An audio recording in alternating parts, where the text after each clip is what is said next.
หมาอีกหนึ่งตัวซึ่งหลวงพี่ภัสกรเนี่ยขอไว้นะฮะอันนี้ ต้องบอกก็คือต้องรับช่วงเรียกว่าเป็นอะไรเป็นมรดกของท่าน มุกมันจะเห่านะฮะไอ้เจ้าหมูมุกมันมีตัวชื่อมาม่าไม่อยู่ฮะเพราะเดี๋ยวจบตรงนี้ผมต้องคุกข้าวให้มันนะฮะอันนี้คุณสโนสวัสดีครับคุณเรียวสวัสดีครับผมนะฮะมาถึงคือทักทั้ง2 อันเลยนะครับก็มาถึงคุณปฐมพรคุณนิสราสาธุค่ะโมทนาสาธุครับคุณปิยพันธ์สวัสดีครับคุณเรียวสวัสดีครับนะฮะก็อันนี้คุณเนสสวัสดีค่ะคุณเรียวผมก็ไม่รู้นะว่าท่านใดแก่ท่านใดอ่อนกว่าไม่เป็นไรฮะขออนุญาตเป็นกลางๆแล้วกันนะฮะบางทีต้องขออนุญาตขออภัยด้วยสวัสดีค่ะเพื่อนเบียวแต่อันนี้นักอภิธรรมสาวนะฮะสวัสดีจ้าอ้อนะฮะอันนี้คุณปัทวีสวัสดีครับพี่สวัสดีครับผมนะฮะหลายๆท่านคือผมก็อ่านในไลน์พระภัสกรนะเนาะนะฮะที่พี่ๆเขาทำขึ้นมาแล้วก็คุยในเรื่องของประวัติหลวงพี่คือหลวงพี่นุกท่านก็เขียนไปแล้วนะฮะบางส่วนแต่เดี๋ยวบางอันเนี่ยผมก็คุยกับหลวงพี่นุกว่าหลวงพี่บางอันมันไม่ใช่นะฮะคือผมมาอยู่ที่เนี่ยมาที่นี่เลย13 ปีนี่คืออยู่กับที่แต่ก่อนหน้านั้นที่ไปกลับเนี่ยโอ้โหมันเท่าไหร่ล่ะปี3เดี๋ยวนะประมาณปี45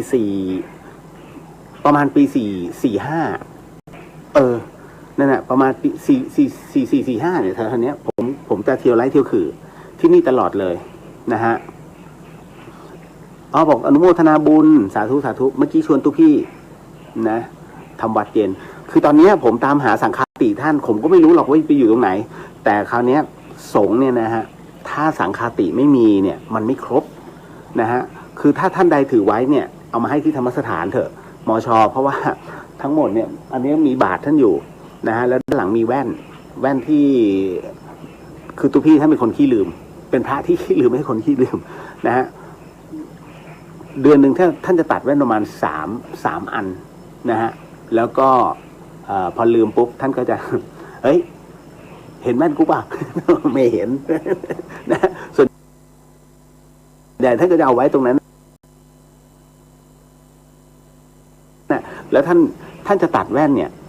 ท่านจะเป็นพระที่ใส่แว่นสองชั้นฮะหมายถึงว่าแว่น2 อันเอาไว้อันหนึ่งสั้นอันหนึ่งยาว แล้วท่านก็จะมองพอใส่ปุ๊บไม่ได้มองแว่นนะมองรอดแว่นเพื่อ ท่านทำเพื่อ ความสุขของกู นะฮะหลวงพี่นี่แหละนะคุณนกวันดีค่ะพี่เลียววันนี้ได้ฟังด้วยค่ะก็พยายามฮะเพราะว่าวันนี้วันสงกรานต์ด้วยแล้ววันปีใหม่ปกติแล้วเนี่ยที่นี่เขาก็จะเป็นประเพณีปีใหม่เมืองเขาก็จะขนทรายเข้าวัดกันนะเนาะด้านบนทางด้านนู้นเป็นวัดฝายหินแต่ตรงนี้ด้านล่างเป็นธรรมสถานมหาวิทยาลัยเชียงใหม่คือบรรยากาศเนี่ยมันก็จะประมาณนี้นะฮะนี่ฮะให้ดูพร้อมๆกันเนาะนะฮะทั้งซ้ายและขวาเนี่ยแผนไปเรื่อยๆนะฮะแล้วทางด้านนี้เดี๋ยวให้เห็นนะฮะตรงนี้คือเดี๋ยวต้องบอกก่อนตรงนี้คือส่วนที่จะทำสถูปนะฮะเป็นสถูปของหลวงพี่ภัสกรให้ดูพร้อมๆกันนะฮะตรงนี้ฮะเห็นไหมฮะตรงนี้เลยครับด้านนี้ฮะที่เป็นอิฐที่ก่อนะฮะแล้วก็หลวงพี่จะหันหน้าเข้าธรรมสถานนะครับอันนี้หลวงพี่นุกท่านทำเอาไว้แล้วทำฐานเอาไว้แล้วนะเพราะฉะนั้นเนี่ยก็อย่างที่หลายๆท่านเนี่ยฮะได้ร่วมปัจจัยนะฮะส่งไปที่หมายเลขบัญชีนะครับเริ่มเป็นรูปเป็นร่างอันนี้ต้องบอกก่อนว่าก็เป็นช่วยๆกันนะครับ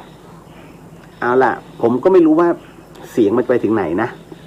เอาหวัดดีฮะนกหวัดดีครับพี่เลียวมาล้างป่าช้านกครับพี่อยากจะไปมากล้างป่าช้าที่ศรีราชาแต่มันลงไปไม่ได้ นะฮะผมยังอยากลงไปกรุงเทพเลยแต่เขาบอกต้องถ้าขึ้นคือลงไปไม่มีปัญหาแต่เชียงใหม่มันเป็นจังหวัดที่สุ่มเสี่ยงและเป็นพื้นที่สีแดง มันต้องกักตัว14 วัน มันไปเสียเวลาตรงนั้น อยากไปปีนี้อยากไปนกนะฮะคือปกติผมก็จะไปงานล้างป่าช้าก็ที่น้องๆทั้งนกทั้งน้องนกน้องวอเนี่ยนะฮะแล้วก็น้องนุชเนี่ยนะฮะครอบครัวเนี่ยผมก็จะไปกับเขา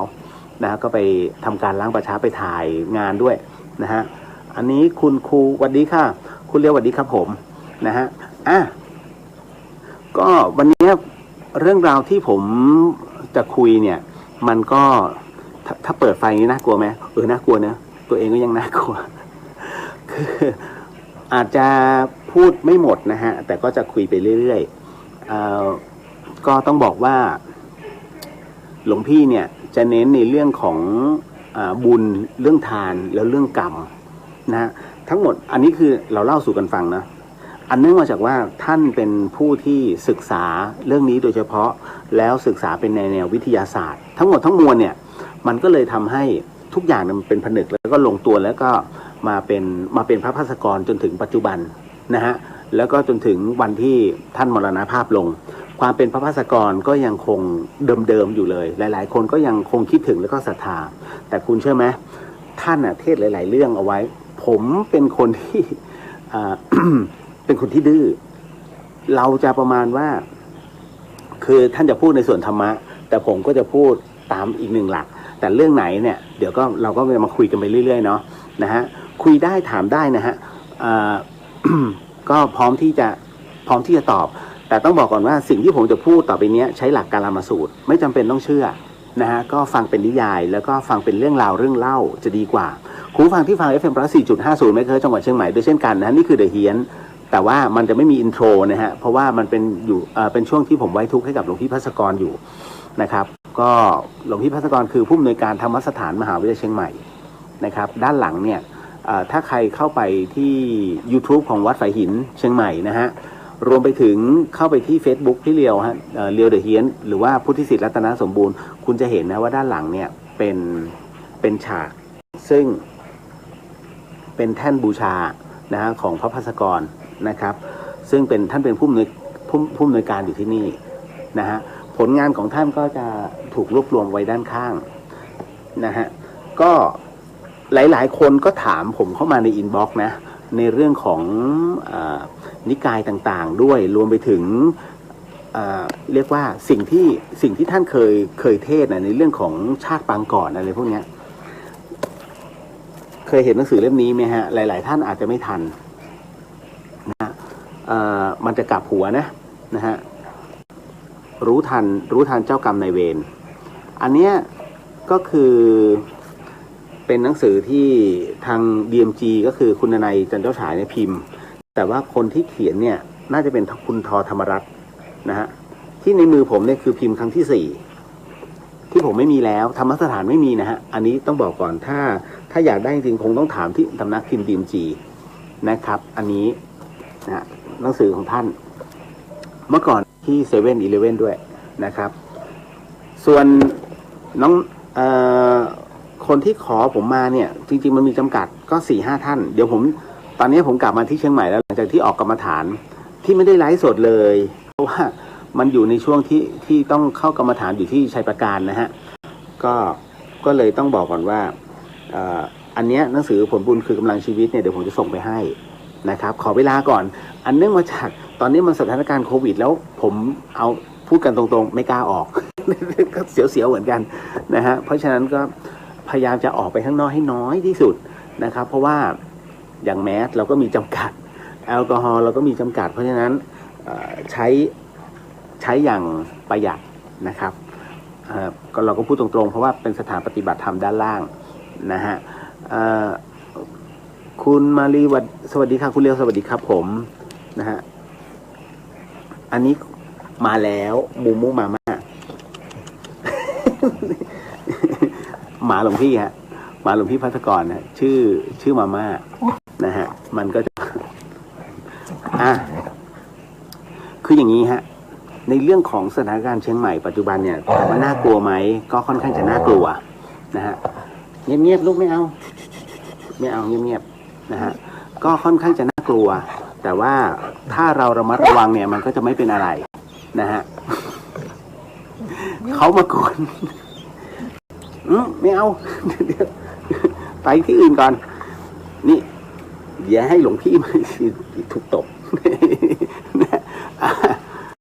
ก็ต้องบอกว่าด้วยสถานการณ์ของจังหวัดเชียงใหม่เนี่ยตอนนี้ค่อนข้างจะน่ากลัวนะฮะแต่ว่ามันก็ไม่ได้น่ากลัวอย่างที่คิดถ้าเรารู้จักป้องกันดังนั้นเนี่ยทุกวันนี้เราอยู่ด้วยความระมัดระวังก็จริงนะฮะแต่ว่าเราอยู่ด้วยอากาศในช่วงที่มันเว้นห่างอาจจะดีกว่านะฮะในส่วนของธรรมสถานมหาวิทยาลัยเชียงใหม่เนี่ยต้องบอกก่อนว่าหลวงพี่ภัสกรเนี่ยนะที่ด้านหลังที่ผมเหมือนกวนผมใหญ่เลย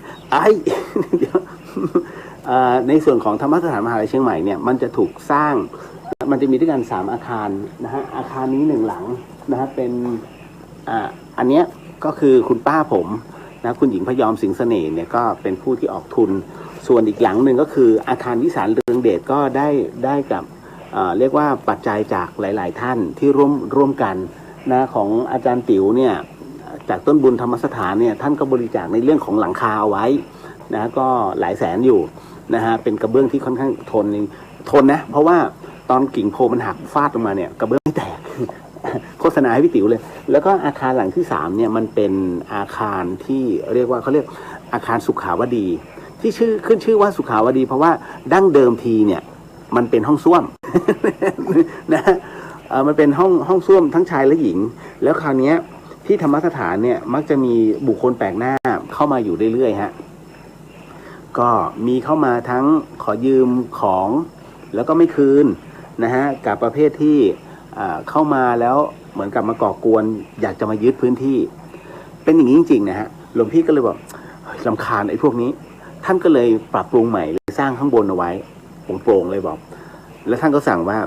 ถ้าไม่ว่าจะเป็นพระหรือฆราวาสมาถ้าไม่รู้จักว่ามาตรงไหนนะฮะให้กางกฎหรือว่าปูที่นอนให้นอนบนด้านบนเขาเรียกอาคารสุขาวดีตรงนี้เลยท่านสั่งเพราะว่าธรรมสถานเราเนี่ยไม่เคยสกรีนคนเลยมีหลายครั้งฮะที่มีพระนะฮะก็บอกว่าจะมาหาพระอาจารย์ภัสกรแต่ท่านเนี่ยเป็นพระนักเทศน์คุณผู้ฟังก็รู้เนาะแล้วท่านก็ไปเทศทั่วประเทศเราเองก็ในความที่พูดถึงพระภัสกรก็คิดว่าเป็นแขกของท่านก็จะเชิญขึ้นไปข้างบนนะฮะเสร็จปุ๊บเนี่ยตอนนั้นมีอาคารหลังนี้ก่อนนะฮะยังไม่เปิดอาคารวิสารเรืองเดชนะก็จะให้ไปนอนพอนอนเสร็จปุ๊บเนี่ยปรากฏว่าท่านมากับแม่ชีก็จะแยกให้นอนอีกห้องหนึ่งนะฮะเป็นนอนห้องเล็กพระให้นอนห้องสวดมนต์หลังจากนั้นเนี่ยอีกวันหนึ่งนะนอน1 คืนอีกวันหนึ่งปรากฏว่าทั้งพระและแม่ชีเนี่ยขอกลับแล้วก็โมทนาสาธุครับส่งเสร็จปุ๊บตกเย็นจะขึ้นไปทำวัดเย็นกันพระหายเป็นพระพุทธรูปฮะของอาจารย์แม่ชีเนี่ยหายนะฮะซึ่งตอนนั้นเนี่ยอาจารย์แม่ชีก็อยู่แต่อาจารย์แม่ชีก็บอกไม่เป็นไรนะฮะก็ถือว่าคืนเขาไปคำว่าคืนเข้าไปในความหมายของท่านหมายถึงว่าพระนี้แม้เดิมทีเราจะได้มาก็จริงแต่ในอดีตชาตินั้นมันน่าจะเคยเป็นของเขาจากนั้นเขาเอาไปแต่ถ้ามันไม่ใช่ของเขาไม่มีทางเจริญนั่นคือสิ่งที่หลวงแม่สอนเอาไว้ก็คือเมื่อสิ่งใดมันหายก็คงต้องปล่อยวางนะฮะอย่าไปอาฆาตหรือเครียดแค้นแล้วท้ายที่สุดแล้วอะไรที่ไม่ใช่ของเขาเนี่ยมันจะตีกลับเขาเองนะฮะตั้งแต่นั้นเป็นต้นมาเนี่ยเราก็พยายามสกรีนแล้วก็จะเจอคนแปลกๆนะแล้วก็เจอพระแปลกๆมาที่นี่ตลอดอยู่ๆบางทีพระท่านมาทรงอย่างเงี้ยซึ่งที่นี่ห้ามทรงเด็ดขาดฮะหลวงพี่ภัสกรจะไม่ชอบนะฮะมาถึงเนี่ยถ้ามาทรงปุ๊บท่านไล่เลยนะฮะโยมบางทีมาถึงโอ้ยสั่นมาเลยฮะสั่นมาไม่รู้อยากเล่าหรือร่างทรงนะฮะมานะครับมาที่ลานโพท่านก็ไล่คือท่านให้ทำจบก่อนแล้วก็ไล่แล้วท่านก็บอกว่าที่เนี่ยถ้าจะมาทรงเนี่ยมันไม่สามารถเข้าได้หรอกเพราะว่าที่เนี่ยท่านเสกไว้หมดหมายถึงว่าพระอาจารย์ใหญ่ก็คือพระอาจารย์นพพรอาทิตย์จวังโสเนี่ยท่านเสกไว้หมดทั้งหมดคือถ้าทรงก็เสื่อมท่านเป็นไงท่านอธิษฐานแบบนั้นจริงๆนะฮะอันนี้เลยต้องบอกเอาไว้นี่คือธรรมสถานนะครับหลังจากนั้นเนี่ยท่านจึงทำอาคารเนี้ยขึ้นมาเขาเรียกว่าเป็นสุขาวดีแต่คราวนี้มันมีปัญหาตรงนี้ฮะอาคารหลังนี้คือผมไม่รู้เห็นมานะเดี๋ยวจะลองหันให้ดู เห็นนะเห็นนะเห็นอันนี้ใช่ไหมฮะอันนี้สำหรับมือนี้อันนี้นะฮะอันนี้นี่ฮะสุขาวดีด้านล่างเมื่อก่อนนี้เป็นห้องน้ำนะฮะเป็นห้องน้ำอันเนี้ยเป็นห้องน้ำส่วนด้านบนไม่มีแต่พอมีคนมาหนักขึ้นเนี่ยปรากฏว่าท่านเลยปรับใหม่ข้างบนเนี่ยใครมาถึงไม่รู้จักหัวนอนปลายตีนมึงไปนอนข้างบนตรงนี้แล้วข้างล่างก็ยังคงเป็นห้องน้ำอยู่แต่ตอนนี้ท่านปรับว่าตรงนี้คือพิพิธภัณฑ์เห็นไหมฮะนี่คือสิ่งที่ท่านทำพิพิธภัณฑ์คือที่เชียงใหม่นะฮะท่านเตรียมไว้เลยแล้วท่านผู้ชมเห็นนะนี่ฮะนี่คือหลังคาตรงนี้คือหลังคานี่คือหลังคาของสุขาวดีมันไปประกอบกับหลังคาด้านนี้ของอาคารหลังเก่านะฮะกับอาคารหลังใหม่อาคารวิสารเรืองเดชอยู่ด้านนู้นนู่นเลยฮะด้านนู้นฮะคือวิสารเรืองเดชนะฮะอันนั้นคืออาคารหลังใหม่ปัญหาอยู่นี่ฮะปัญหามันอยู่ตรงที่ว่า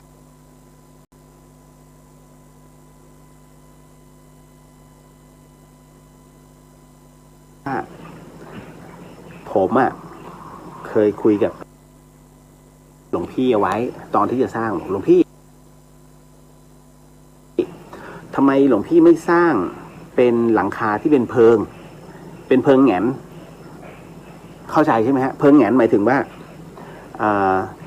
ตรงนี้คือตัวอาคารแล้วเพิงแหงนหมายถึงสร้างให้มันไหลอย่างเงี้ยฮะพอฝนตกปุ๊บมันก็จะไหลลงด้านหลังท่านบอกไม่กูไม่ชอบเป็นหน้าจั่วแบบนี้อย่างที่เห็นเมื่อกี้เป็นหน้าจั่วแล้วพอมันเป็นจั่วแบบนี้ฮะมันไปทับอาคารหลังเก่าอาคารหลังมันกลายเป็นซ้อนกันแบบนี้ถูกไหมมันจะเกยกันแบบนี้ฮะอันนี้หลังสุขาวดีอันนี้คืออาคารหลังเก่าส่วนอาคารหลังใหม่ก็เกยเหมือนกัน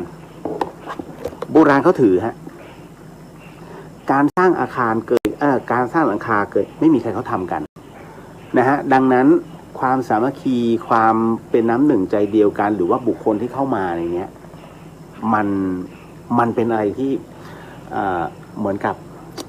อันที่หนึ่งความสามัคคีมันน้อยมาก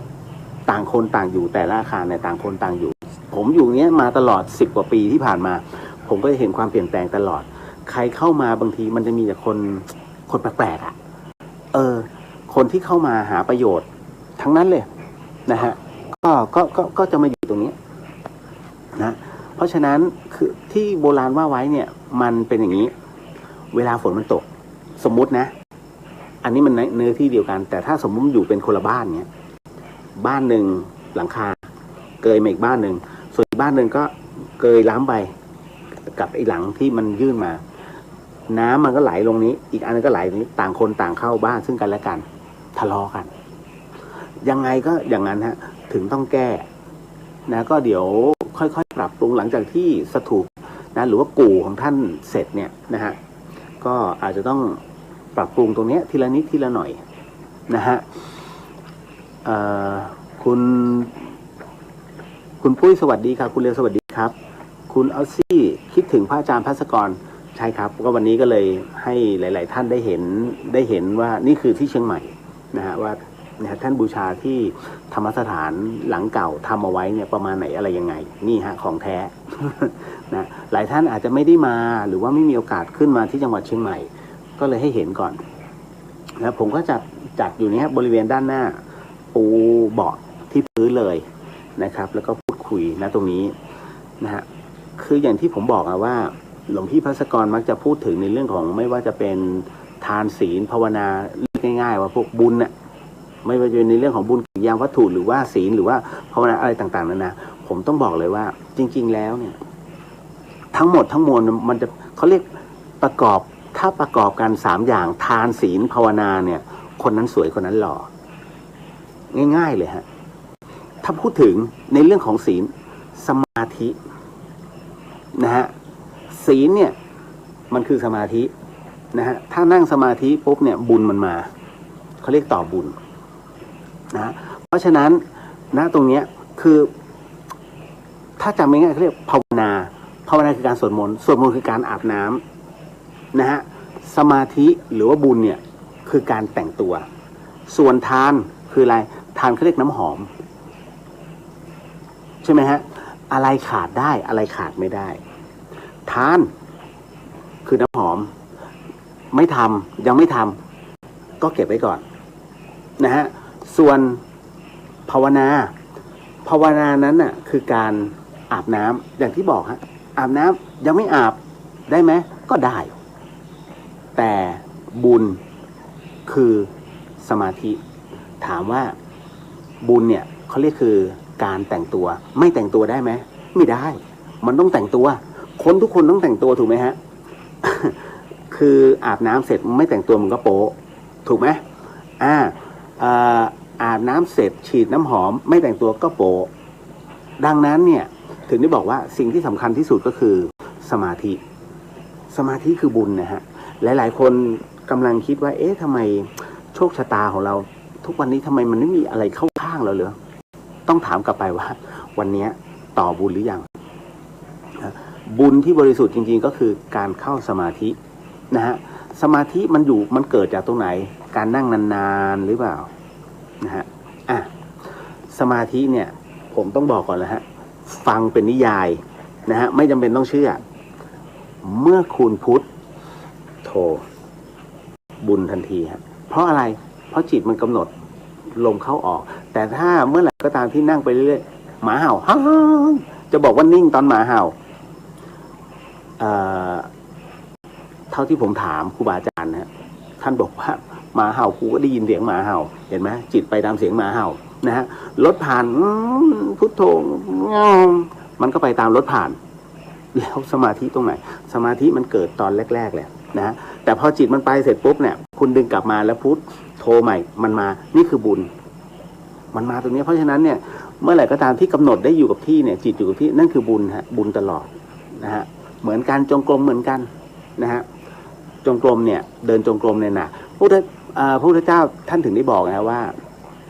สมาธิอ่ะจะทำยังไงก็ได้ยืนเดินนั่งนอนเป็นสมาธิหมดนะฮะ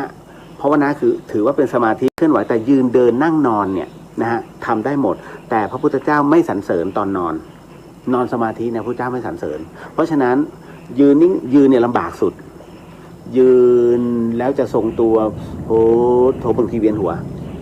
บางทีบางคนหน้าฟาดไปเลยนะฮะแต่เดินนะฮะเดินจงกรมเนี่ยจิตมันอยู่หลายที่นะคุณต้องวางทั้งเท้าทั้งกำหนดลมหายใจกว่าจะเดินพูดให้สัมพันธ์กันโทรตามให้ได้แล้วแต่คนชอบฮะสติปัฏฐานนะหรือจะกำหนดธรรมดาได้หมดเพียงแต่เมื่อจิตมันอยู่นิ่งๆอยู่กับที่แล้วคุณกำหนดมันได้จบแต่ถ้าเมื่อไหร่ก็ตามคุณนั่งสมาธิโอ้โหเห็นนั่นเห็นนี่เขาเรียกว่าสมาธิหลอกเคยได้ยินไหมฮะคำว่าสมาธิหลอกประมาณว่ามันจะทำให้เราเนี่ยคืออยู่ๆแบบพอนั่งครั้งแรกปุ๊บโอ้โหมันปิติมันเจอนู่นเจอนี่สมาธิหลอกครับกำลังโดนมันแต่คราวนี้สิ่งหนึ่งที่น่ากลัวมากที่สุดในการเข้าสมาธินะฮะก็คือว่าเมื่อคุณปักใจเชื่อกับสิ่งที่มันเป็นภาพที่หลอกคุณมันเป็นเสียงที่เข้ามาตรงนี้แล้วถ้าคุณปักใจเชื่อแล้วมันเหมือนจริงทุกอย่างมันเหมือนทุกอย่างนั่นคือเรียกสมาธิหลอกนะฮะดังนั้นถ้าเราไม่ตามทันเรียบร้อยนะฮะเขาเรียกหลงแล้วก็บ้ามีนะฮะเขาเรียกว่าประเภทนั่งจนธาตุไฟแตกคือไปหลงเชื่อตามมันแล้วผมเจอเคสแบบนี้4-5 รายเป็นพระไม่ขอบอกชื่อนะฮะโหสิผมไม่รู้ตอนนี้ท่านยังบวชอยู่มั้งก็กึ่งวิปลาสเพราะกว่าจะแก้ตรงนี้ได้เนี่ยคุณนานมากแล้วทำไมเวลาคุยเรื่องของสมาธิกับครูบาอาจารย์นั้นคุณก็ไม่รู้เรื่องมันมี2ประเภทฮะประเภทที่1คือคุณเนี่ยไม่เคยนั่งไม่เคยแต่อยากถามพอถามเสร็จปุ๊บเนี่ยท่านก็ไม่ตอบพอไม่ตอบคุณรู้สึกหงุดหงิดทำไมพระรูปนี้ไม่ตอบถ้าถามเรื่องสมาธิถูกไหมแต่ถ้าคุณนั่งแล้วถามท่านนะฮะว่าอาจารย์ครับผมนั่งแล้วมันเป็นงี้คนที่เคยเรียนคุณผู้ฟัง คนที่เคยเรียนเนี่ยฮะสมมุติท่านอยู่มหาวิทยาลัยนะฮะแต่ตัวคุณเนี่ยผู้ฝึกสมาธิเพิ่งชั้นประถมนะฮะสมมุติคุณแค่ป .6 แต่ท่านเนี่ยถึงชั้นมหาลัยปี 4คำตอบที่คุณคำถามที่คุณถามท่านเนี่ยท่านเข้าใจแล้วไอเนี่ยทำเห็นไหมแต่ช่องว่างระหว่างการทำเขาเรียกแต่สิ่งที่คุณทำเนี่ยมันคือคุณทำท่านเข้าใจแล้วท่านก็จะสอนในขั้นต่อไปคือคุยได้ในขั้นต่อไปแต่ถ้าไม่คือประเภทลองดีอ่ะพระอาจารย์ครับอยากรู้ว่าถ้าเห็นเป็นดวงไฟไอ้นู่นไอ้นี่มึงไม่เคยทำท่านจะรู้ทันทีฮะแล้วอีกประเภทหนึ่งนะฮะผมจะบอกว่าทำไมเวลาคุยแล้วครูบาอาจารย์ไม่พูดมันจะมีอีกประเภทหนึ่งทุกอย่างเนี่ยมันเป็นปัจจตังเวทิตโพวินยูหิติรู้ได้ด้วยตนรู้ได้ด้วยตนนะฮะเพราะฉะนั้นการคุยว่าตนนั้นเห็นนั่นเห็นนี่กับคนที่ไม่เคยฝึกแล้วมันหมดแล้วคุณจะขึ้นไม่ได้เลยยากมากผมจึงเข้าใจว่าอ๋ออย่างนี้นี่เองนะทำไมเวลาถามครูอาจารย์บางทีผมเองก็เคยพูดง่ายๆเมื่อก่อนเนี่ยผมไม่เคยสนใจเรื่องสมาธิหรือว่าการถือแบบเนี้ยแล้วไปลองดีท่านรู้นะฮะทำไมหลายๆคนถามผมมาว่าพี่เลียวพระสุปฏิปันโนน่ะเขารู้กันได้ยังไงทำที่เวลาพูดคุยกันเนี่ยท่านจะรู้คนในระดับเดียวกันมหาลัยปี 3กับปี 3เมื่อคุยกันรู้แล้วท่านนี้ถึงปี 3แล้วนี่หว่าเฮ้ยท่านถึงระดับเดียวกับเราเป็นเพื่อนกันแล้วนี่คือสิ่งที่มันเกิดขึ้นแต่พอคุยปุ๊บเฮ้ยท่านปี 4นี่หว่าท่านรุ่นพี่เราเลยหมายถึงว่าธรรมะท่านก้าวเร็วท่านก็อีกระดับหนึ่งเห็นไหมฮะเพราะฉะนั้นเนี่ยเราชั้นประถมไปคุยกับมหาลัยปี 3เนี่ยบางทีท่านจะตอบแบบเราไม่รู้เรื่องพระบางรูปท่านให้กันบ้านไปสอบอารมณ์เสร็จปุ๊บคนที่ฝึกปฏิบัติแล้วถึงในสิ่งที่ท่านให้ฝึกให้กันบ้านไปแล้วกลับมาถามท่านปรากฏว่าพอคุยกันปุ๊บแล้วท่านตอบกลับมากับคนนั้นแต่บังเอิญมีอีก 2-3 คนเนี่ยที่คอยนั่งฟังท่านคุยอะไรกันวะกูไม่เข้าใจเห็นไหมฮะมันคือสิ่งที่คนนั้นได้ทำกันบ้านกับพระอาจารย์ที่ให้กันบ้านไปดังนั้นจึงมีแค่คน2 คนที่พูดกันรู้เรื่องนี่คือสิ่งที่ถึงต้องบอกว่ามันเป็นปัจจตังมันรู้ได้เฉพาะตนบางทีการเอามาพูดแบบนี้บางทีมันยากกับการอธิบายผมเชื่อมั่นมีหลายท่านที่ปฏิบัตินะฮะแล้วก็ต้องบอกเลยว่าฝึกจนถึงขั้นแล้วนะอันนี้เดี๋ยวที่ผมพูดเนี่ยสำหรับผู้ที่กำลังเริ่มฝึกนะฮะแล้วก็เริ่มที่จะไปทีละขั้นผมยังไม่ได้เก่งนะฮะต้องบอกก่อนในเรื่องของสมาธิเพียงแต่ว่านะตรงเนี้ยนะพระอาจารย์หลายๆรูปที่เทศแล้วก็แกะออกมาให้ผมก็แปลออกมาให้นะแบบนี้ไม่จำเป็นต้องเชื่อแต่คราวนี้ลองพิจารณาดูว่าสิ่งที่ผมบอกอะแล้วเวลาครูบาอาจารย์ท่านคุยกันอะคุณฟังรู้เรื่องไหมกับเรื่องราวแบบนี้นะฮะเดี๋ยวขออนุญาตพูดคุยกันต่อคุณใกล้ลุงสวัสดีค่ะสวัสดีฮะคุณพัชราลัยสุขสันต์วันสงกรานต์ค่ะสวัสดีฮะคุณสมภูมิสวัสดีค่ะเอฟพิวสวัสดีค่ะนะกุลิศลาสาธุค่ะนะคุณกุ้งจิตที่เข้าไปจับอารมณ์อันที่เป็นกุศลนั่นเป็นบุญค่ะถูกต้องครับเพราะเมื่อนั้นจิตไม่สามารถเข้าไปจับอารมณ์อื่นได้ครับพระอาจารย์บอกว่าจิตรับรู้ได้ทีละอารมณ์จิตรับรู้ได้ทีอารมณ์ถูกต้องแต่เมื่อมีบางอย่างมากระทบจิตจะไปตามนั้นทันทีจิตไวมากนะฮะปั๊บมันไวจริงๆนะลองนั่งดูแล้วสมมุติว่ามีคาราโอเกะมันเปิดขึ้นจิตไปตามเลยทันทีแต่ต้องเรียกกลับมามันจะมาทีละขั้นมันจะมาทีละชุดแต่ชุดไหนที่เรากำหนดแล้วจับมันได้ตัวนั้นนะฮะคือกุศลคือตัวบุญทุกครั้งที่คุณเริ่มใหม่ตัวนั้นคือบุญนั่นนะฮะป้าแก้ว สาธุครับนะฮะคุณปฐมพรกำลังเรียนฝึกค่ะไม่มีครูบาอาจารย์ถ้าไม่มีครูบาอาจารย์ไม่เป็นไรนะฮะให้นั่งพุทโธพุทโธไปเรื่อยๆครูบาอาจารย์ที่ดีที่สุดคือพระพุทธเจ้านะฮะหลังจากนั้นคืออย่างนี้นะฮะนั่งหน้าพระพุทธรูปแล้วก็กำหนดนะฮะคุณพระพุทธคุณพระธรรมคุณพระสงฆ์นะฮะขอองค์พระสัมมาขอกำลังขององค์พระสัมมาสัมพุทธเจ้าเป็นครูนะแล้วหลังจากนั้นเนี่ยจ้องหน้าท่านไว้แล้วค่อยๆหลับตาลงแล้วก็พุทโธพุทโธจนที่เรียกว่านิ่งทำไมเขาถึงได้บอกว่าให้ทำที่ห้องพระเพราะห้องพระคือห้องส่วนตัวแล้วก็เงียบสงบนะฮะเพราะฉะนั้นทำไมพระจึงต้องปลีกวิเวกไปเข้ากรรมฐานในป่านะฮะก็เพราะว่ามันเงียบและมันสงบเต็มที่ก็จะได้ยินเสียงรอบข้างเล็กน้อยแต่กำหนดจิตได้ทำไมอยู่ในเมืองแล้วมันยากแต่มันเหนื่อยนะเป็นเหมือนกันฮะพระธรรมยุทธ์กับมหานิกายต่างกันตรงที่อันนี้ผมขอใช้คำพระอาจารย์วิศวัตนะพระอาจารย์บอกว่าพระมหานิกายเปรียบเสมือนรถเมล์พระธรรมยุทธ์เปรียบเสมือนแท็กซี่โบกปุ๊บถึงเลยแต่พระมหานิกายเนี่ยต้องนั่งรถเมล์เพราะว่าพอไปถึงแต่ละที่โบกเดี๋ยวโบกเดี๋ยวจอดป้ายนี้เดี๋ยวจอดป้ายนี้คือโปรดถึงเหมือนกันแต่ช้านั่นแหละฮะเอาละฮะคุณอ่านว่าวีด้าใช่ไหมฮะสวัสดีค่ะสวัสดีฮะคุณกุลิศลาค่ะอยากลองนั่งแต่กลัวเหมือนมีใครมามุงดูข้างหลังอยากกลัวฮะอันน่าจิตหลอกอย่าไปกลัวฮะมันจะสร้างรูปคือจิตของเราเนี่ยถ้าหากไม่ฝึกนะฮะท่านจะไม่รู้เลยแล้วพอถึงวินาทีที่มันคับขันในบางทีเราไม่สามารถจะควบคุมมันได้นะฮะอันนี้ลองดูคือศาสนาพุทธเป็นศาสนาที่ให้ทดลองถ้าคิดว่านั่งแล้วมันดูน่ากลัวเปลี่ยนวิธี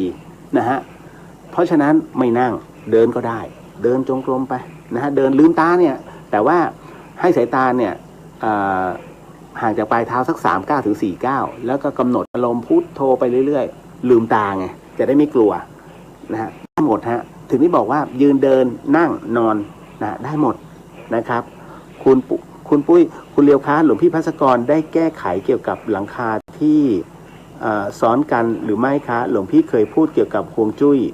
ในไลฟ์ค่ะยังไม่แก้ครับจนบัดนี้ฮะจนท่านมรณภาพแล้วพี่พุทธสวัสดีปีใหม่ครับสวัสดีปีใหม่ครับพี่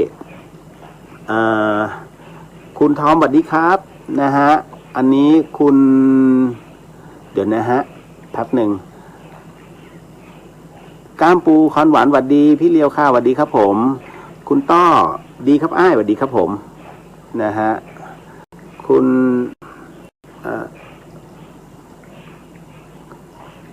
คุณพินทพัฒน์ใช่ไหมฮะทำไมเวลาทำสมาธิถึงชอบหลับคะอย่าต้องบอกงี้ฮะอย่าให้มันหลับถ้าสมมุติว่าจะหลับเนี่ยเวลาคุณนั่งสมาธิรีบปลุกตัวเองโดยการลุกขึ้นแล้วเดินจงกรมไม่มีใครห้ามนะฮะพระพุทธเจ้าท่านก็ไม่ได้ห้ามต้องนั่งแล้วต้องไปไม่นะฮะเพราะฉะนั้นถ้าเรารู้สึกเมื่อยเป็นเหน็บลุกขึ้นยืนนิ่งๆแล้วก็เข้าสมาธิอันนี้เขาเรียกยืนสมาธิแล้วถ้าคิดว่าถ้านั่งอีกฉันต้องหลับแน่ๆเดินจงกรมเมื่อยเสร็จปุ๊บกลับมานั่งสมาธิเหมือนเดิมเพราะฉะนั้นทั้งหมดเราสามารถทำได้นะเพียงแต่ว่าเราไม่รู้ใช่ไหมท่านบอกให้นั่ง นั่งกูก็นั่งนะฮะเหน็บก็กินปล่อยให้มันเหน็บหายใช่ฮะกำหนดให้เหน็บหายมันทำได้แต่ผมเป็นคนใจร้อนไงผมก็เลยบอกมีวิธีไหมท่านก็บอก บางทีก็ไม่ต้องนั่งเสมอไปนะก็เดินไปสินะแต่ให้มันอยู่ในสมาธิแล้วก็ลองนะแล้วมันก็ผ่านได้จริงๆลองดูฮะทั้งหมดทั้งมวลไม่ต้องเสียตังค์ แล้วมันได้สมาธิไงฮะนะครับคราวนี้ธรรมสูตรบอกว่ายากครับการจับจิตให้นิ่ง เดี๋ยวจิตก็หายหาอะไรมาหลอกให้ไปจับถูกมันไวมากจริงๆฮะผมถึงได้บอกว่าจิตแม้มีเพียงหนึ่งเดียวแต่ไวมากนะฮะ นั่งสมาธิอยู่ไอ้คนข้างๆจะฮัดเชยไปแล้วฮะแต่ว่าคุณดึงกลับมาจบนี่แหละฮะนี่คือความไวของสมาธิจะบอกว่าสมาธิเนี่ยมันจะนั่งนิ่งตลอดเป็นไปไม่ได้คนนั้นโกหกคุณนะฮะแม้แต่พระกรรมฐานท่านยังบอกเลยโกหกอย่าไปเชื่อจริงๆแล้วท่านก็นั่งอีกประเภทหนึ่งเขาเรียกสมาธิหัวต่อสมาธิหัวต่อเนี่ยหมายถึงว่านั่งมีสมาธิไหมไม่มีฮะแต่นั่งได้ทั้งวันทั้งคืนแต่ไม่ได้สมาธิอะไรเลยใครเดินก็แค่หลับเท่ๆมีฮะอันนี้ผมไม่ได้บอกเองครูบาอาจารย์ท่านสอนนะท่านก็บอกนะมึงดูไว้มันมีประเภทสมาธิหัวต่อเหรอจริงเป็นไงครับท่านบอกเนี่ยประเภทเนี้ยแล้วท่านก็ยกตัวอย่างว่ามีที่นี่เราก็นึกจริงนะฮะคือท่านก็รับรู้แหละใครเดินใครพูดแต่นั่งให้รู้ว่าโอ้โหพระเข้มแข็งเข้มขังประมาณนี้มีฮะมีแต่ว่าไม่เยอะหรอกนะครับเพียงแต่ว่ามันก็มีประเภทนี้ผมถึงได้บอกว่าใครจะบอกว่าคนนี้ดีคนนี้ดีคิดใหม่ทุกวันนี้ที่เป็นคดีเนี่ยฮะ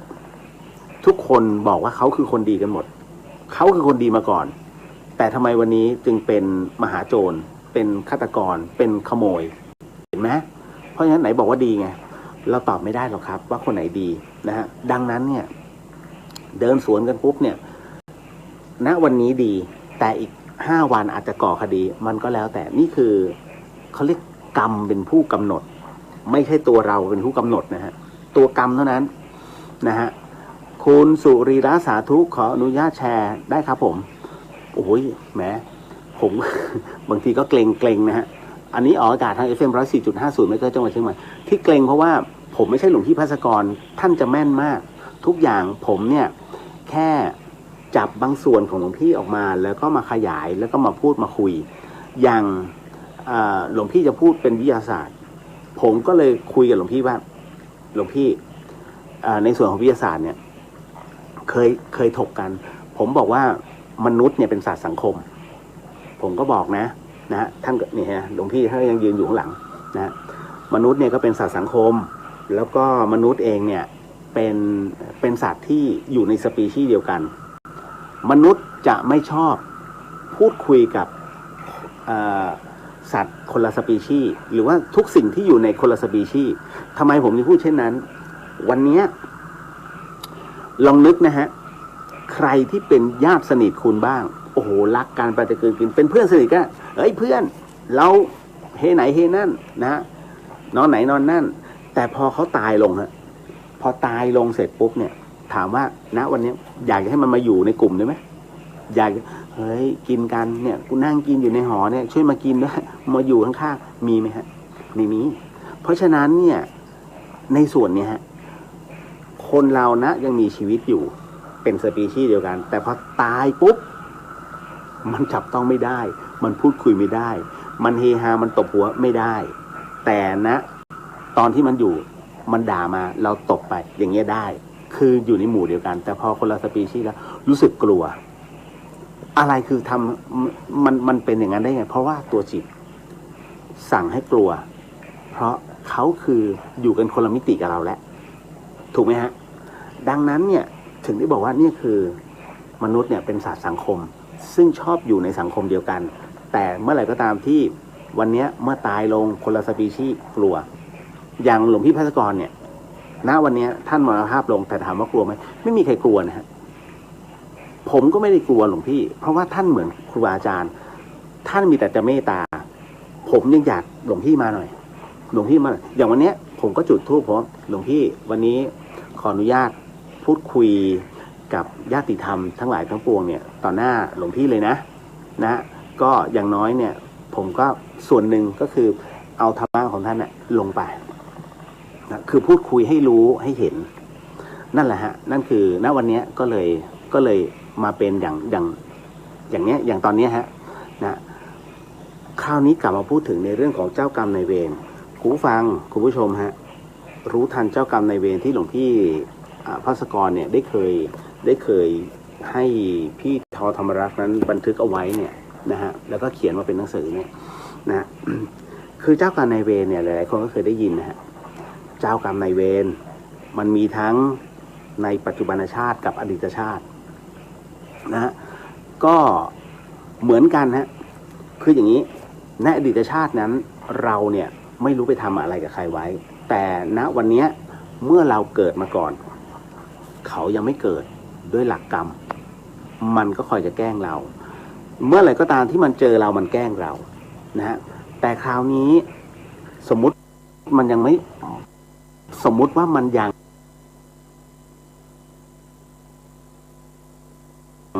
ไม่เจอเรามันจะเป็นเจ้ากรรมนายเวรในปัจจุบันเจ้ากรรมนายเวรปัจจุบันนั้นคือ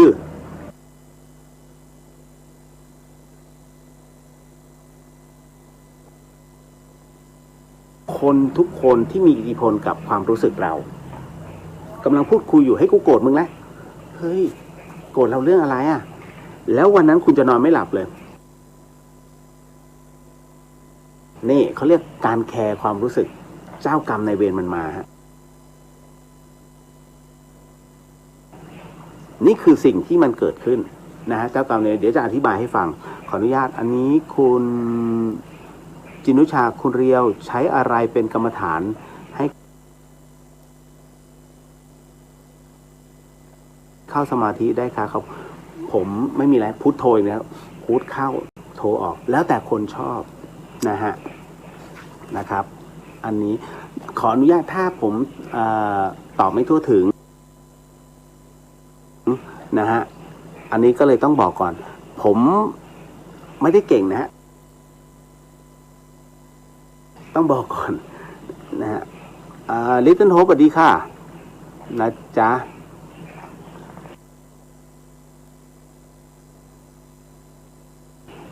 เอาล่ะขออนุญาตอันนี้คุณ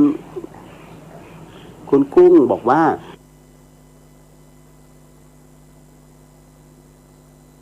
จิตจะเวียนเข้าไปรับรู้กายความรู้สึกสุขทุกข์ความคิดความจำแบบนี้เกิดดับตลอดวันตลอดคืนค่ะบริกรรมพุทโธหรืออานาปานสติเป็นการที่ดึงจิตให้จดจ่อนะถูกต้องแล้วเดี๋ยวมันจะหายไปเองนะฮะใช่ครับแต่ท้ายที่สุดแล้วอาจจะแค่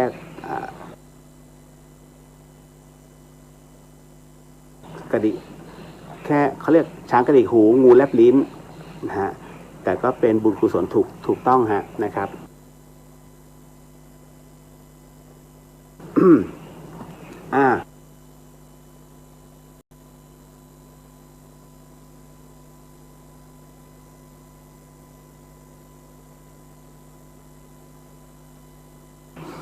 นะครับถูกทั้งหมดนะฮะขอให้ได้ทำนะฮะแล้วมันจะเป็นกุศลมันจะเป็นกำลังจริงๆมันจะเป็นกำลังจริงนะฮะนะครับบางทีเราคุยเรื่องนี้กับคนที่ไม่เคยทำบางท่านอาจจะรำคาญแต่ว่าอย่ารำคาญเพราะบางทีบางคนต้องการแนวนะฮะแล้วอย่างผมทำสมาธิเนี่ยเราคุยกันรู้เรื่องแต่ไม่ต้องไป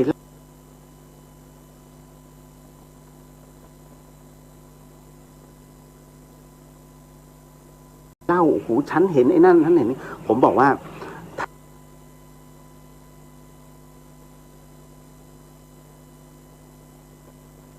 ถ้าวันหนึ่งที่คุณฝึก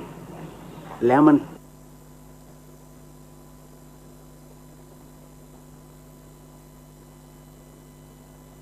นถึงขั้นคฤหัสถ์ก็ฝึกได้นะฮะไม่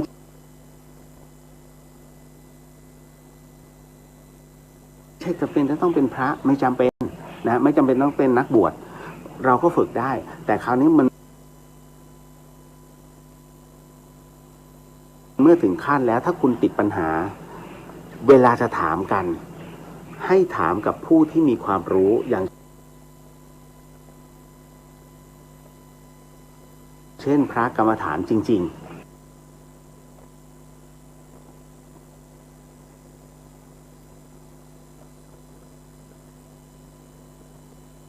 ไม่ ไม่ใช่บุคคลทั่วไปการถามคำถามในสิ่งที่เป็น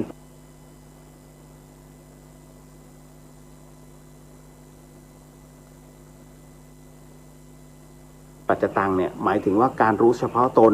ให้กับคนที่ไม่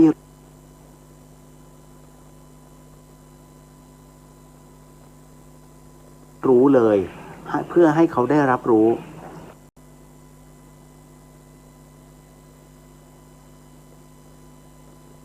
ตัวนั้นของคุณจะหมดไปอย่างสมมุติว่า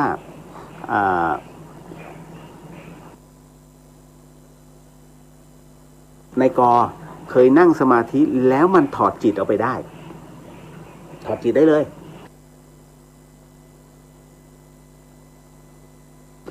มันเป็นเรื่องจริงนะในกอตอนนั้นถอดจิตออกไปแล้วคราวนี้ทำให้รับรู้ว่าเฮ้ยกูถอดได้จริงเหรอเนี่ยแล้วกลับเข้ามาเสร็จปุ๊บถ้าในกอไปเล่าให้เพื่อนๆฟังเฮ้ยเมื่อกี้นั่งสมาธิแล้วถ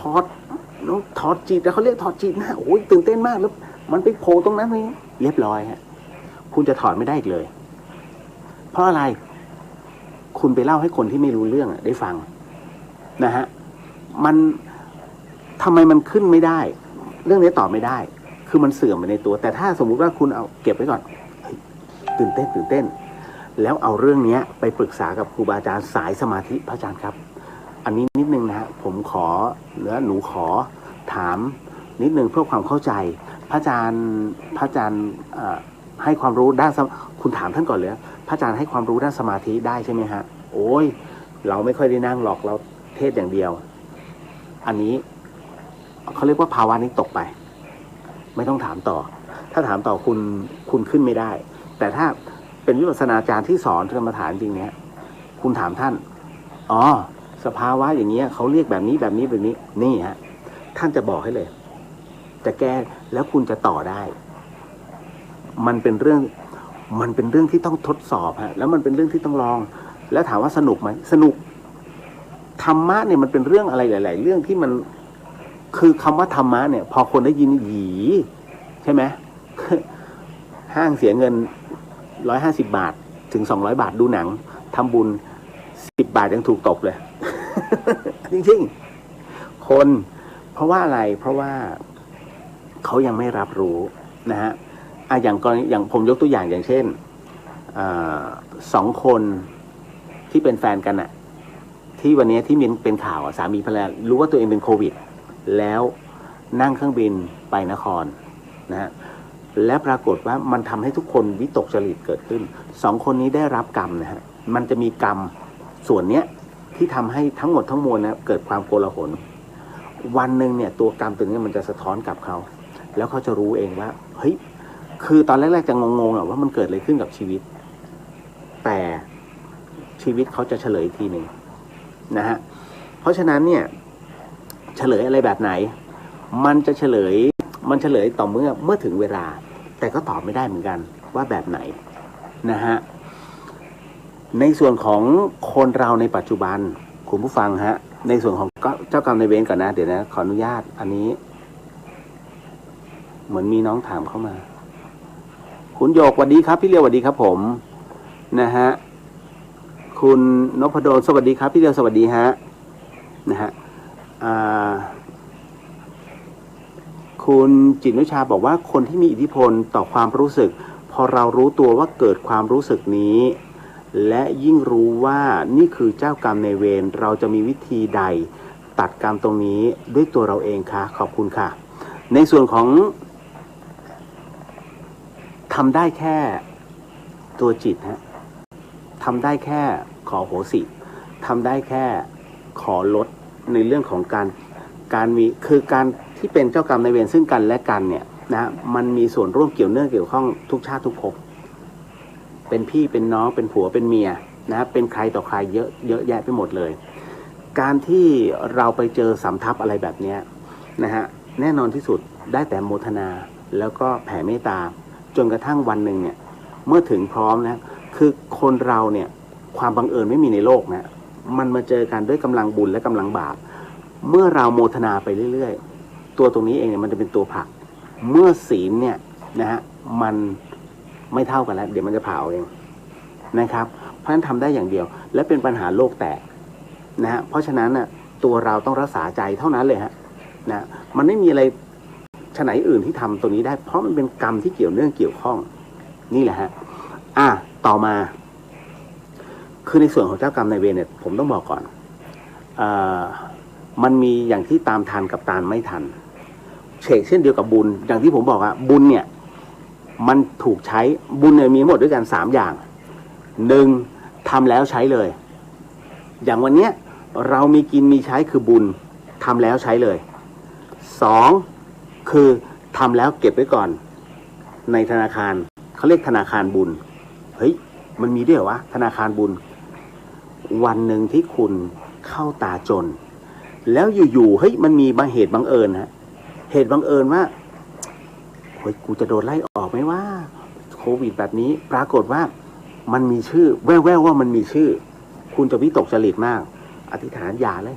ปรากฏพอถึงวันประกาศเลย์ออฟหรือก็ตามไม่มีชื่อคุณเฮ้ยฟุกอ่ะไม่ใช่ฟุกครับเขาเรียกตัวบุญอ่ะมันถูกดึงมาใช้มึงยังมีบุญต่อ นะเขาเรียกหรือไม่ประเภทเฮ้ยเข้าโรงพยาบาลอ่ะแล้วค่ารักษามันแพงมาก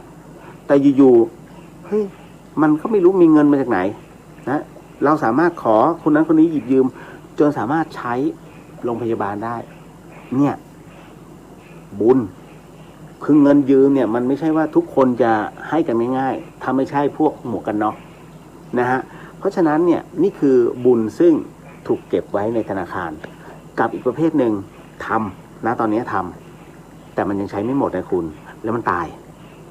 บุญนี้จะถูกไปทบอีกชาติหนึ่งนะในเขาเรียกถ้าเกิดขึ้นมาเสร็จปุ๊บเนี่ยณปัจจุบันคนที่มีกินมีใช้นะทุกวันนี้มีบุญเก่า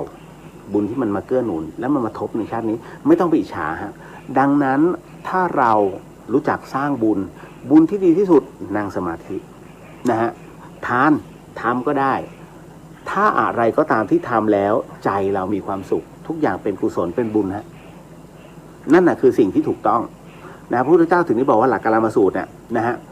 อย่าเชื่อในสิ่งที่เขาว่ากันมาอย่าเชื่อในสิ่งที่บอกกันมาอย่าเชื่อในสิ่งที่เขาเล่าว่าแม้กระทั่งตัวตำราเองแม้กระทั่งครูบาอาจารย์ที่สอนก็อย่าเพิ่งเชื่อจงเชื่อในสิ่งที่เราทำแล้วเป็นกุศลอะไรที่เป็นกุศลก็คือความสุขที่เกิดขึ้นทางใจโมทนาสาธุนั่นคือบุญนี่ฮะจบในส่วนของบุญเช่นเดียวกับเจ้ากรรมนายเวรชาติที่แล้วเราเป็นเพื่อนกันกอดคอกันวันหนึ่งนะฮะมาห้ามหันปาดประหารเป้งนะฮะมันเสียบเราตายชั่วนะฮะเราตายทันทีแต่เราในขณะที่มันเสียบเราก็เสียมันชั่วแต่มันยังไม่ตายเราตายแล้วอะเราใช้กรรมแล้วอะนะฮะในขณะที่เราตายไปแล้วจิตเรากำลังชดใช้อยู่ไอ้นี่เพิ่งจะแก่ตายทีหลังดังนั้นกูเกิดก่อนไอ้นี่เกิดทีหลังมันยังเวียนว่ายอยู่เพราะฉะนั้นการเวียนว่ายอยู่อย่าได้ทำตัวว่ารู้นะฮะหมายถึงว่าเมื่อเราเกิดแล้วอย่าทำตัวรู้ว่าเฮ้ยเราเคยอยู่ตรงนี้ตรงนั้นตรงนี้เพราะอะไรผมเคยยกตัวอย่างที่พระอาจารย์ท่านอะไปบอกตัวเองอะโหนี่กูเหรอหลวงพี่เป็นคนที่ชอบค้นหาตัวเองในอดีตชาติแล้วเผลอปากไปพูดไงพอเห็นรูปตัวเองอะในชาติก่อนเฮ้ยนี่กูเหรอเท่านั้นแหละเรียบร้อยเลยเจ้ากรรมนายเวรตามเจอนั่นคือสิ่งที่ท่านเผชิญอยู่แล้วผมพยายามจะพูดว่าอย่าพยายามรู้ว่าตัวเองนั้นในอดีตชาติเป็นใครนะฮะถ้าเขาปล่อยถ้าเขาอยากให้รู้เมื่อถึงเวลาคุณจะรู้เองว่าคุณเป็นใครแล้วคุณจะรู้ได้ยังไงว่าไอ้คนนี้มันคือใครสันดานวาสนาอุปนิสัยในปัจจุบันมันคือตัวบ่งบอกนะฮะเขาเรียกว่าสัญญาเก่าของตัวเองนั้นเมื่อชาติก่อนเป็นใครมันจะขึ้นเป็นอุปนิสัยของคนคนนั้นในปัจจุบันชาตินี่คือมุมหนึ่งของตัวตนที่แท้จริงของคนคนนั้นวิธีการดูนะเนี่ยคืออดีตชาติคนไหนที่เหี้ยมโหดไร้มนุษยธรรมนี่มันอดีตชาติมันเป็นอีกประเภทหนึ่งแล้ววันนี้มาแสดงในเรื่องของความเป็นคนความเป็นมนุษย์แต่อนาคตนั้นก็ไม่รู้เหมือนกันว่าเขาจะเป็นมนุษย์ได้อีกหรือต้องไปชดใช้อีกแบบหนึ่ง ตอบไม่ได้มันก็เป็นเรื่องของอีกหลายเขาเรียก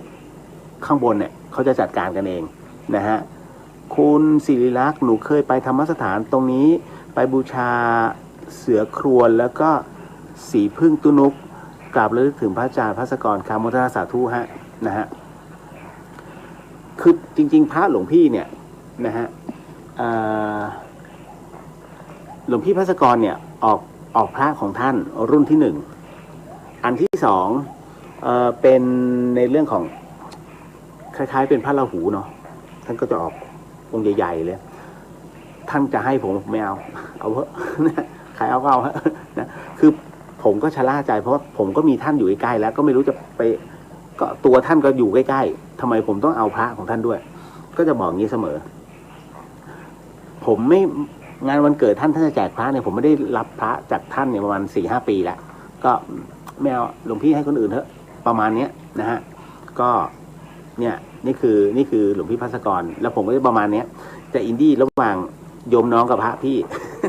นะเพราะว่าอย่ามายุ่งกับกูนี่แหละนี่คือธรรมสถานนะฮะแล้วก็คุณสโหนบอกว่าคุณเลียวนั่งสมาธิในห้องนอนได้ไหมได้หมดทุกที่ฮะนะครับคือนั่งสมาธิเนี่ยถามว่าต้องนานแค่ไหนไม่จำเป็นนะฮะแค่คุณมีสมาธิอย่างเมื่อกี้ที่พี่เขาบอกน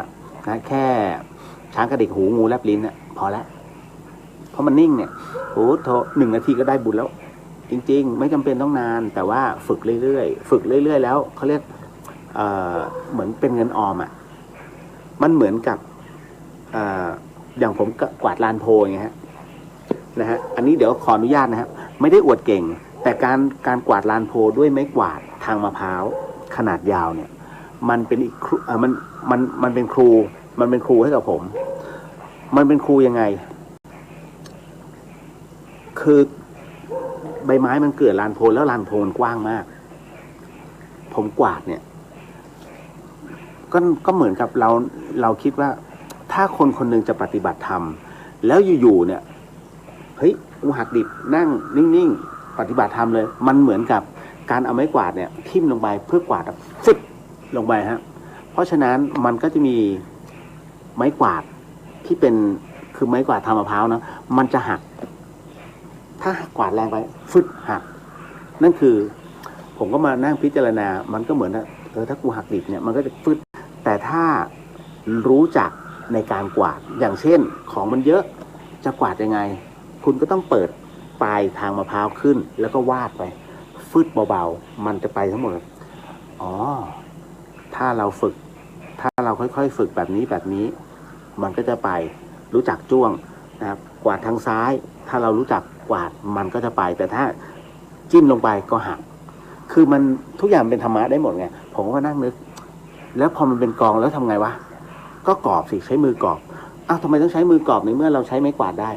มือก็หมายถึงว่าเมื่อถึงที่สุดแล้วมันตันมือก็เหมือนกับครูบาอาจารย์มึงไปหาครูบาอาจารย์สิถามท่านมันตันตรงเนี้ยก็คือการกรอบแล้วไปทิ้งคือผมคิดของผมแบบนี้นะไม่รู้ใครจะคิดแบบไหนแล้วก็เฮ้ยมันก็เป็นธรรมะได้นี่หว่าก็นั่งกวาดไปพิจารณาไปกวาดไปพิจารณาไปจนมือพอง มือพองนะฮะนะฮะแล้วก็อย่างที่ผมบอกว่าตัวเจ้ากรรมนายเวรเนี่ยเวลามันมาเจอมันเอาหนักมันเอาเราหนักนะฮะเพราะฉะนั้นอย่าได้ใฝ่รู้ว่าในชาติที่แล้วเราคือใครแต่พระอาจารย์ภัสกรเนี่ยท่านมีผู้ช่วยนะฮะผู้ช่วยในที่นี้ก็คือครูบาอาจารย์ฝ่ายกรรมฐานนะ 4-5 รูปนะที่ยืนยันพ้องต้องกันว่าท่านเนี่ยมีสัญญาอยู่ที่วัดไฟหินจังหวัดเชียงใหม่นะฮะแล้วก็มันเป็นอะไรที่ท่านชอบอยู่แล้วด้วยบรรยากาศณตรงนี้มันจึงเป็นที่ของท่านนะฮะเป็นที่ของท่านจนวาระสุดท้ายจริงๆฮะนะครับต่อมาคุณกุลิศลาเคยอธิษฐานตัดอายุตัวเองต่อให้กับแม่ที่ป่วยหลายครั้งเลยค่ะครั้งละ10 ปีถามจารย์ถามไม่ต้องถามไม่ต้องเรียกจารย์เลียวได้ครับว่าเราจะอายุสั้นลงจริงไหมคะคืออย่างนี้ฮะจริงๆแล้วหลวงพี่ภัสกรเคยพูดใช่ไหมนะฮะว่าอย่าขอ แทนเราจริงๆแล้วคนที่สอนผมเรื่องนี้แล้วก็สอนหลวงพี่ภัสกรก็คืออาจารย์แม่ชีเพียงเดือนอาจารย์แม่ชีบอกว่าเมื่อไหร่ก็ตามที่ไม่ว่าจะเป็นแม่หรือพ่อเราป่วยหนักอยู่ที่เตียงเนี่ยกำลังสาหัสเลยพังงาบในห้อง ICU ยาเด็ดขาดจะได้ขอถ้าขอสิ่งศักดิ์สิทธิ์ถ้าหนูเป็นได้หนูขอเป็นแทนนะฮะอาจารย์แม่ชีบอกว่าคุณอย่าได้ปากพ่อยอย่างนั้นเชียวนะว่าผมหูอึ้งทำไมหลวงแม่พูดแรงๆท่านก็บอกงี้ว่าจริงๆเนี่ยเขากำลังชดใช้กรรมอยู่คุณคือหลวงแม่เนี่ยเวลาท่านสอนท่านพูดตรงใช้บางทีท่านจะบ่งตัวจิตเราท่านจะใช้คำว่าอย่าสู่รู้ท่านพูดแรงนะมันทำให้แบบจึ๊กเลยแล้วเราคิดเราก็ต้องมานั่งโอ้โหทำไมหลวงแม่ด่านะฮะพอมาคิดแบบนี้เราก็คิดนี่คือธรรมะที่ท่านกำลังให้เราว่าคุณอย่าได้สู่รู้ว่าสิ่งตรงเนี้ยมันสามารถทำกันได้ง่ายๆท่านบอกอย่างนี้ครับว่าตอนที่เขานอนอยู่ที่เตียงเนี่ยเขากำลังชดใช้กรรมเราไม่รู้หรอกว่ากรรมที่เขาใช้อยู่เป็นกรรมประเภทไหนบางทีตัวกรรมเนี่ยมันเล่นงานเขาไม่ถึงตายเพียงแต่ค่อยๆหายลงแต่พอคุณขอปุ๊บเนี่ยนะฮะ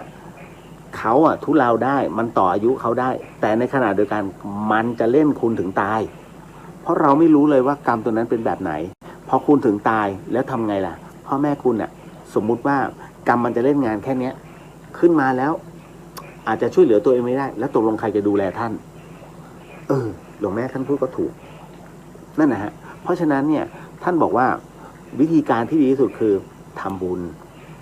แล้วก็ทำพระสังฆทานส่งพระสังฆทานนั้นให้ทำได้เหรอคนหลายคนเนี่ยฮะมีความเข้าใจผิดว่าคนที่อยู่ในห้อง ICU ไม่สามารถทำพระสังฆทานได้ไม่ใช่นะฮะคนอยู่ในห้อง ICU ทำพระสังฆทานได้นะทำได้ยังไงหมอคงไม่ให้คุณเอาเรียกพระมาเอาสังฆทานไปทำตรงนั้นอย่าไปทำมันเต็มที่นะฮะถ้าสมมุติกรณีที่เรียกพระมาไม่ได้ให้โมทนาของคุณสมมุติคุณหาพุทธรูปก็ได้ฮะให้กับผู้ที่อยู่ในห้อง ICU เป็นญาติคุณจำไว้อย่างหนึ่งว่าจิตเขาเรียกว่าโสตสุดท้ายของคนที่จะดับคือหูทำไมผมถึงพูดแค่นั้นเพราะตอนผมตายยังได้ยินอยู่แต่หมอบอกหัวใจผมหยุดแล้วแต่หูยังได้ยินฮะเพราะฉะนั้นเนี่ยสิ่งที่พระอาจารย์ภัสกรหรือว่าหลวงพี่ภัสกรเทศเอาไว้เนี่ยในเรื่องของจิตสุดท้ายโสตสุดท้ายที่จะดับลงคือหูถูกต้องฮะเพราะฉะนั้นเนี่ยไม่ว่าจะเป็นคนที่กำลังที่หลับด้วยฤทธิ์ยาหรือว่าอยู่ในขั้นตรีทูตหลับอยู่เนี่ยหูเขาได้ยินนะคุณเคยนะคนไข้ของคุณทำใจเถอะสมองตายไม่รับรู้แล้วแต่พอคุณตอนนี้มากันครบแล้วนะไม่ต้องห่วงนะทุกคนก็บอกว่า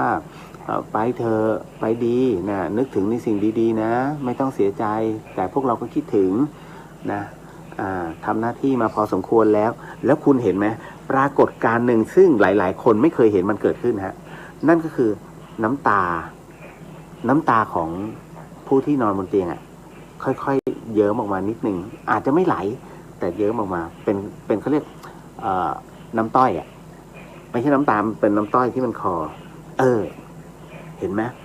นั่นคือเขารับรู้แต่มันแสดงออกมาไม่ได้เพราะว่าอายตนะมันไม่ตอบสนองแล้วนั่นแหละฮะตรงนี้นี่เองคุณเนี่ยเอาพุทธรูปนะฮะวางใส่มือแล้วก็บอกซะเนี่ยเอาพุทธรูปมาทำพระสังฆทานนะคะนะก็นึกถึงโมทนาบุญนะแล้วเดี๋ยวจะเอาพุทธรูปนี้จะไปถวายให้กับพระเป็นพระสังฆทานไปเห็นไหมทำได้ทุกที่นะฮะการต่อบุญการถวายพระสังฆทานทั้งหมดที่สำคัญก็คือเดี๋ยวเรามาอาราธนาศีลด้วยกันนะฮะไม่ต้องพนมมือหรอกเนี่ยแล้วก็ใช้กำหนดวาระจิตเอาแล้วก็กระซิบข้างหูเลยพุทโธธัมโมสังโฆศีลข้อ 1ไม่ฆ่าสัตว์ศีลข้อ 2ไม่ลักทรัพย์ศีลข้อ 3ไม่ประพฤติผิดในกามศีลข้อ 4ไม่พูดเท็จศีลข้อ 5ไม่ดื่มสุราและของมึนเมาบัดนี้ข้าพเจ้าตั้งใจรักษาศีลแล้วบัดนี้ข้าพเจ้าคือผู้มีศีลด้วยอำนาจแห่งศีลนี้ก็ขอให้ บุญกุศลในครั้งนี้ช่วยให้ข้าพเจ้านั้นได้หายวันนะหายวันหายคืนแน่สาธุเพียงให้เขาโมทนาตัวเองแล้วคุณก็เอาพระเนี่ยมาจึงเห็นไหมวิธีการอะไรเยอะแยะนะฮะเอาละฮะเอาละก็มาคุยกันในเรื่องต่อไปฮะก็คือว่าดังที่ผมบอกครับว่าสมาธิเนี่ยมันมีหมดนะฮะก็อย่างที่ผมบอกอะถ้าคุณเป็นผู้ที่ฝึกสมาธิแล้วเอาเรื่องราวสมาธิไปเล่าให้กับคนที่ไม่รู้เรื่องเลยมันหมดฮะแล้วคุณจะขึ้นไม่ได้นะฮะเพราะฉะนั้นไม่ว่าจะฝึกอะไรก็แล้วแต่อะไรก็ตามที่มันเป็นสิ่งพิเศษหรือว่าวิเศษนะฮะเขาเรียกว่าปัจจตังรู้ด้วยตัวรู้ด้วยตนเองทำไมพระกรรมฐานหลายๆรูปไม่เล่าล่ะคุณไม่สังเกตเหรอฮะหลวงปู่หลวงตาไม่เคยเล่าในเรื่องของสมาธิหรือว่ากรรมฐานยกเว้นศิษยานุศิษย์ของท่านเวลาติดเนี่ยนะแล้วก็ถามท่านจะตอบเห็นไหมฮะท่านไม่เคยมาบอกเอ้ยนะฮะเนี่ยนั่งตรงนี้ฉันเห็นผีนี่นู่นนั่นไม่พูดฮะไม่พูดเพื่อยกเว้นคารวาสที่เห็นเนี่ยไม่ว่าจะเป็นหมอนั่นหมอนี่นู่นนั่นเนี่ยฮะบุญเก่าทั้งนั้นฮะเพราะฉะนั้นเนี่ยเขาเรียกของเก่าเมื่อมันติดตัวมาเนี่ยเขาสามารถรับรู้ได้สื่อได้นะแต่ถ้าเขาไม่รู้จักทำบุญไม่ต่อบุญหมดเหมือนกันดังนั้นนะที่เราเห็นแบบนี้บางทีบางคนเขาไม่ได้โม้นะเขาทำได้จริงๆซึ่งเราก็พอจะรับรู้รับทราบอะไรแบบนี้บ้างนะฮะก็ถามผู้รู้ข้างๆนี่นู่นนั่นนะฮะเอาละฮะคราวนี้ต้องบอกว่าคนเราเนี่ยนะเขาบอกว่าเดี๋ยวนะผมต้องอ่านหัวข้อก่อนนะฮะยิ่งมาถามว่าในเรื่องของนิสัยปัจจุบันก็คือดูจากตัวไหนก็คือสัญญาเก่าสัญญาเดิมบางคนเนี่ยฮะคุณสังเกตไหมผู้หญิงบางคน alert มากแต่เป็นผู้หญิงนะโอ้ธรรมะทะแมงนี่นู่นนั่นพี่มาตรงนี้หน่อยเดี๋ยวหนูจัดมันจะมีประเภทนี้จัดแจงทำนู่นทำนี่คือ energy มันสูงอะเกิดเพราะอะไรเพราะว่าสัญญาเดิมฮะสัญญาเดิมนั้นเป็นคนขยันสัญญาเดิมจริงๆอาจจะเป็นผู้ชายด้วยซ้ำแต่มันมีตัวบุพกรรมนะฮะที่มาเบียดเบียนเขาจนทำให้ชาตินี้เขาคือผู้หญิงแล้วเป็นผู้หญิงที่มีความอเลิร์สูงไม่ต้องการที่จะต้องมีครอบครัวต้องการที่จะรักษาเพศพรหมจรรย์เอาไว้อันนี้บอกได้เลยว่าในชาติที่แล้วเนี่ยคือพระเป็นพระมาก่อนแต่ด้วย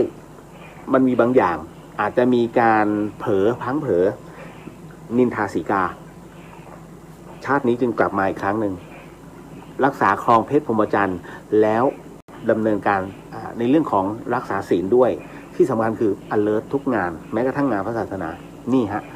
สัญญาเก่ามันเป็นตัวบ่งบอกในชาติภพทำไมนะคนคนนี้จึงเป็นกระเทยทำไมคนคนนี้เป็นทอมตูพี่พระอาจารย์ภัสกรมักจะสอนเสมอฮะว่าสามเหลี่ยมเพศถูกไหมแต่ผมบอกเลยว่าเป็นสี่เหลี่ยมฮะผมก็เคยคุยกับท่านของตูพี่เป็นสามเหลี่ยมใช่ไหมงั้นของโยมน้องเป็นสี่เหลี่ยมแล้วกันทำไมจึงเป็นเช่นนั้นหลายคนฟังของพระอาจารย์ภัสกรก็เข้าใจนะฮะลองฟังของผมดูพระอาจารย์ของผมเองเนี่ยผมจะบอกว่าชาตินี้คือผู้ชายนะฮะเมื่อเป็นผู้ชายแล้วเนี่ยมันจะค่อยๆกลับทุก500ชาติตึกเดี๋ยวคำว่า500ชาติเนี่ยผมก็ไม่ได้มาเต้าเอาก็เรียกว่าครูบาอาจารย์ท่านก็บอกมาอย่างนั้นผมก็พูดตามท่านละกันเหมือนทุกพี่เขาบอก500ชาตินะฮะเอาเป็นว่าในชาติต่อๆไปแล้วกันชาตินี้ยังเป็นผู้ชายพอมันตึกผ่านไปปุ๊บมันจะเริ่มเป็นผู้ชายแบบเรโทรนะฮะพอเป็นเรโทรเสร็จปุ๊บเป็นผู้ชายแบบนิ่มๆกระเทยอะไรเงี้ยประมาณเนี้ยแล้วก็จากนั้นเสร็จปุ๊บตายลงมันก็ตึกด้วยสัญญาเก่าที่เป็นกระเทยชาติต่อไปจึงเป็นผู้หญิงฮะ เป็นผู้หญิงเลยแต่พอเสร็จปุ๊บอันนี้คือสามเหลี่ยมเพศอย่างที่ท่านบอกแต่พอจะเป็นผู้หญิงปุ๊บเนี่ยตายลงด้วยความที่อธิษฐานขอชาติหน้าจะเกิดเป็นชายปรากฏว่ามันยังไม่ถึงรอบพอยังไม่ถึงรอบในการอธิษฐานปุ๊บมันก็ตึกขึ้นมาเหมือนเป็นผู้หญิงแต่เป็นทอมความธรรมะทะแมงสูงมากอธิษฐานอีกฉันอยากเป็นผู้ชายจนตายลงเกิดใหม่ตึกถึงทบรอบเป็นผู้ชายมันจะเป็นแบบสี่เหลี่ยมนี่อันนี้แบบของผมเพราะฉะนั้นเนี่ยมันจึงเป็นประเภทที่บอกไม่ใช่เป็นสามเหลี่ยมเพศเหมือนของตัวพี่ไงผมของผมเป็นสี่เหลี่ยมแต่คราวนี้ถ้าจะเป็นชายยึดหลักเป็นผู้ชายล้วนๆเลยได้ไหมได้ฮะอธิษฐานแล้วผู้หญิงอยากเกิดเป็นชายถามว่าทำได้ไหมก็ทำได้ฮะอธิษฐานชาติหน้าขอให้เกิดผู้ชายฉันจะได้บวชในพระพุทธศาสนาได้ทำได้ฮะแต่ถ้าไม่อยากเกิดแล้วอธิษฐานนิพพานได้ไหมก็ได้ฮะเยอะแยะนะฮะที่ทั้งอุบาสิกาทั้งภิกษุณีในสมัยก่อนเป็นพระอรหันต์แล้วทั้งสิ้นไม่ต้องกลับมาเกิดทำได้ผู้หญิงเนี่ยมีโอกาสมากกว่าผู้ชายเพราะผู้หญิงมีความอดทนและมีสมาธิสูงมากผมไปเจอตำราหนึ่งอะแล้วอันเนี้ยมันเป็นเหตุมากในแพทย์อะไรไม่ทราบเขียนไว้นะฮะผมจำไม่ได้ผมก็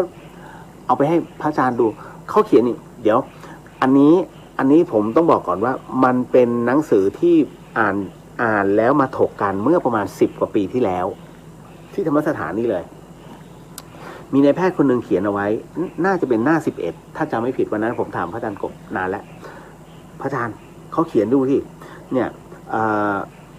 เขาเขียนว่าประมาณว่าสตรีเพศไม่สามารถบรรลุธรรมได้นอกจากตายแล้วเกิดมาเป็นผู้ชายจึงสามารถบรรลุธรรมได้ผมบอกเฮ้ยไอ้นี่เขียนผิดเปล่าพระอาจารย์ผมว่าให้ดูแม้กระทั่งอาจารย์แม่ชีดูอาจารย์แม่ชีบอกโอ้มิจฉาทิฏฐิใช้คำว่ามิจฉาทิฏฐิก็คือความเข้าใจเป็นอื่นนะฮะเพราะฉะนั้นเนี่ยจริงๆไม่ใช่นะฮะเกิดเป็นสุภาพสตรีเกิดเป็นผู้หญิงก็บรรลุธรรมได้เยอะแยะ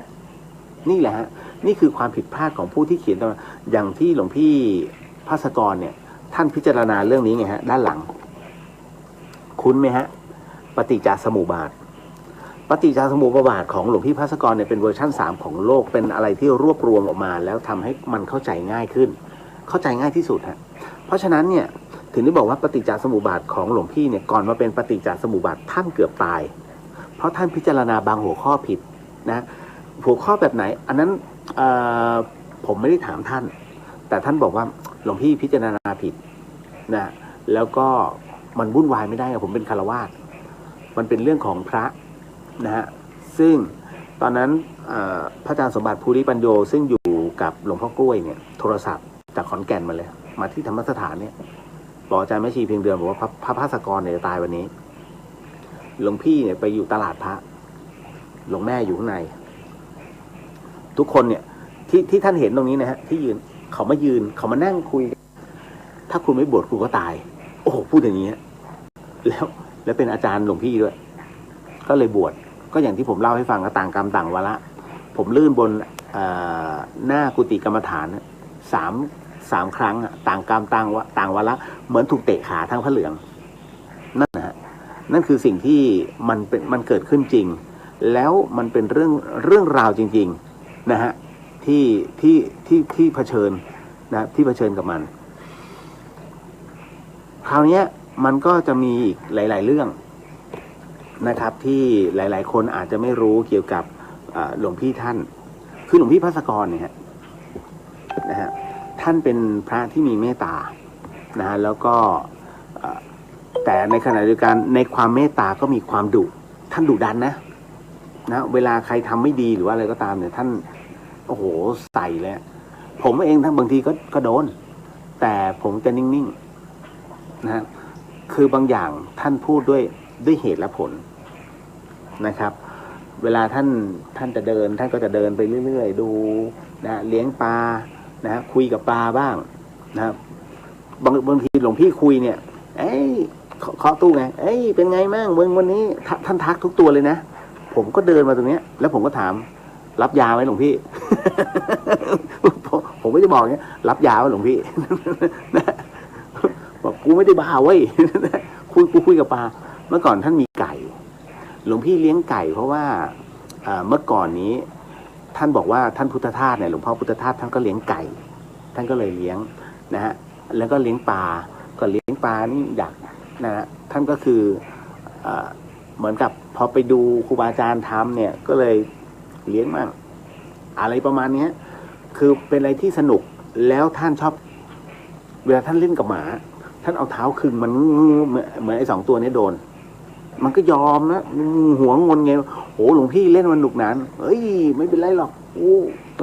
ข้าก็บิดหูหมาหลวงพี่หูหมาไม่หูหมูอะไรจะบิดขนาดนั้นนะแล้วบางทีท่านก็อาบน้ำหมาอาบน้ำหมาด้วยอาบท่านด้วยไปพร้อมกันตกลงหลวงพี่อาบน้ำหมาหรืออาบน้ำ กูอาบตัวกูด้วย อาบมันด้วยนะแล้วก็จับมือท่านแข็งแรงนะจิกหัวหมาชุบฟอกฟุบไอ้พวกนี้ก็นั่งงงเนี่ยไอ้พวกนี้ที่มันนั่งข้างเนี่ยมันนั่งงงนะแต่พอครั้งหมามันจำไงแต่พอหลวงพี่เดินมาเอ้ยอาบน้ำมาโอ้โหคราวนี้หายหมดเรียกอาบน้ำเหมือนเรียกประหารนะหมา ถ้าหลวงพี่เรียกนะนี่มาแล้วนี่ฮะอันนี้มาม่านะฮะ มันก็จะประมาณนี้นะครับคือด้วยตรงนี้ฮะท่านจะดูท่านหลวงพี่เนี่ยเวลาท่านจะพิจารณาธรรมะท่านก็จะอาศัยพวกหมาอาศัยนกอาศัยปลานะครับแล้วก็มาพิจารณาแล้วก็เหตุการณ์บ้านเมืองท่านก็จะมาพิจารณาแล้วก็เอายิงตรงนี้เอามาสอนท่านเป็นผู้ที่เป็นพระที่ไม่ยอมสมองว่างบางครั้งผมก็อดโมโหท่านไม่ได้นะเฮ้ยท่านไม่พักเลยเหรออย่างสมมติตอนนี้เที่ยงคืนคุณเชื่อไหมไฟยังเปิดอยู่ถ้าไม่ได้นอนฮะบางทีท่านก็นั่งพิมพ์ตึกนะฮะผมก็แอบมาดูท่านก็นั่งท่านตะโกนไม่จัดรายการเหรอมึงอ๋อวันนี้ตุนุกกับพี่ละอฮะคือเวลาผมจัดรายการเดอะเฮียนเนี่ยท่านจะมาแอบดูเพราะฉะนั้นไหนๆก็ไหนๆวันนี้ก็จัดเดอะเฮียนตรงนี้ท่านก็ดูเลยให้ท่านดูอยู่ข้างหลังนั่นแหละฮะเพราะฉะนั้นก็จะพยายาม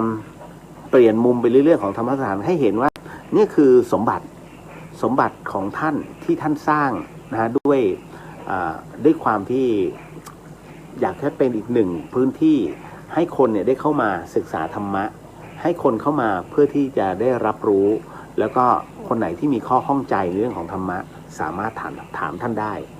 วันนี้คัมภีร์ทางธรรมมรณภาพลงแต่ก็ไม่เป็นไรฮะก็ยังมีผู้ที่สืบทอดอยู่จริงๆหลวงพี่เนี่ยหลวงพี่ภัสกรก็ยังมีเรียกว่าศิษย์ก้นกุฏิเป็นศิษย์น้องนะไม่ใช่ตุนุกนะตุนุกก็คือลูกศิษย์ที่ท่านถ่ายทอดทั้งสัตตมหาสังฆทานก็คือสังฆทาน7 ชิ้นคือจริงสังฆทาน7 ชิ้นไม่มีความหมายนะฮะแต่เป็นบาลีท่านยังใช้คำว่าสัตตะนะสัตตะเนี่ยนะฮะท่านเมื่อก่อนเนี่ยท่านจะมีอย่างนี้ฮะผมที่ไปกับเนี่ยผมทันอยู่ก็คือ1มีมหาบุญชูอาจารย์บุญชูเนี่ยตอนนี้สึกไปแล้วเป็นครูอยู่ที่สังขบุรีอยู่โรงเรียนสังขบุรีเลยที่เมืองการนะฮะต่อมาก็จะมีพระมหาอำนวยนะฮะพระมหาพระอาจารย์ดูย้อนหลังเนี่ยไม่อย่าตำหนิผมนะ หมายถึงพระอาจารย์อำนวยเป็นพระอาจารย์อำนวยเป็นพระสายกรรมฐานนั่งนิ่งมากอย่างที่ผมบอกคือลูกศิษย์หลวงแม่เนี่ยจะเด่นกันคนละอย่างหลวงพี่ภัสกรเนี่ยเด่นทางด้านปัญญาเพราะท่านจะวิเคราะห์ทุกอย่างเป็นหลักวิทยาศาสตร์หมดนะในส่วนของพระมหาอำนวยพระอาจารย์อำนวยนั้นนะฮะจะเอกอุในเรื่องของกรรมฐานไม่มีวันไหนที่พระอาจารย์เนี่ยไม่เดินจงกรมบอกเลยฮะตี 2ก็ออกแม้กระทั่งป่วยก็ออกคือท่านจะคล้ายๆกับเจ้าคุณนอนะฮะเจ้าคุณนราชมานิตนะครับที่เจ้าคุณนอนั้นก็คือท่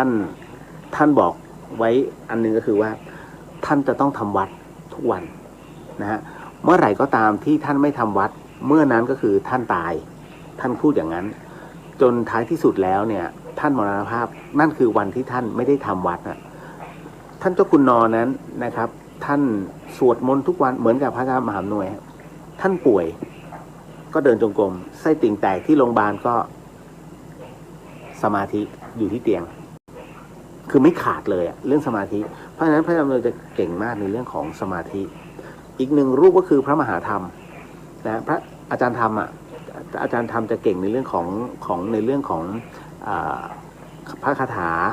เรื่องยันเมืองนะฮะเรื่องของครูบาอาจารย์นะฮะเรื่องความรู้หลักธรรมแบบเมืองเลยเมืองเหนือเลยท่านจะเก่งมากนะฮะคือต่างคนต่างคนละรูปแบบอีกรูปหนึ่งก็คือพระมหาเสน่ห์นะฮะคัมภีร์และปัญโยพระอาจารย์เสน่ห์เนี่ยเป็นพระที่ค่อนข้างจะอินดี้เนาะท่านจะตีมีดพระอาจารย์เสน่ห์นี่ตีมีดสุดยอดเลยนะอันดับต้นๆแต่ท่านท่านไม่ใช้ชื่อพระนะฮะมีดของท่านนะฮะฟันตะปู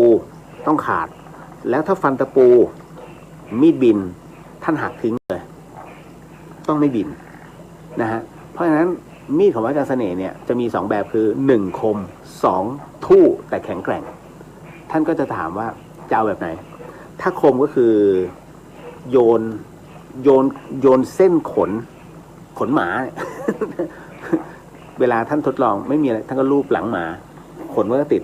ก็โยนขึ้นท่านก็ฟันฟับเหมือนหนังจี้เลยคุณต้องขาดไม่ขาดกูรับใหม่ หลอมใหม่นะฮะโอ้คือพระอาจารย์เสน่ห์เนี่ย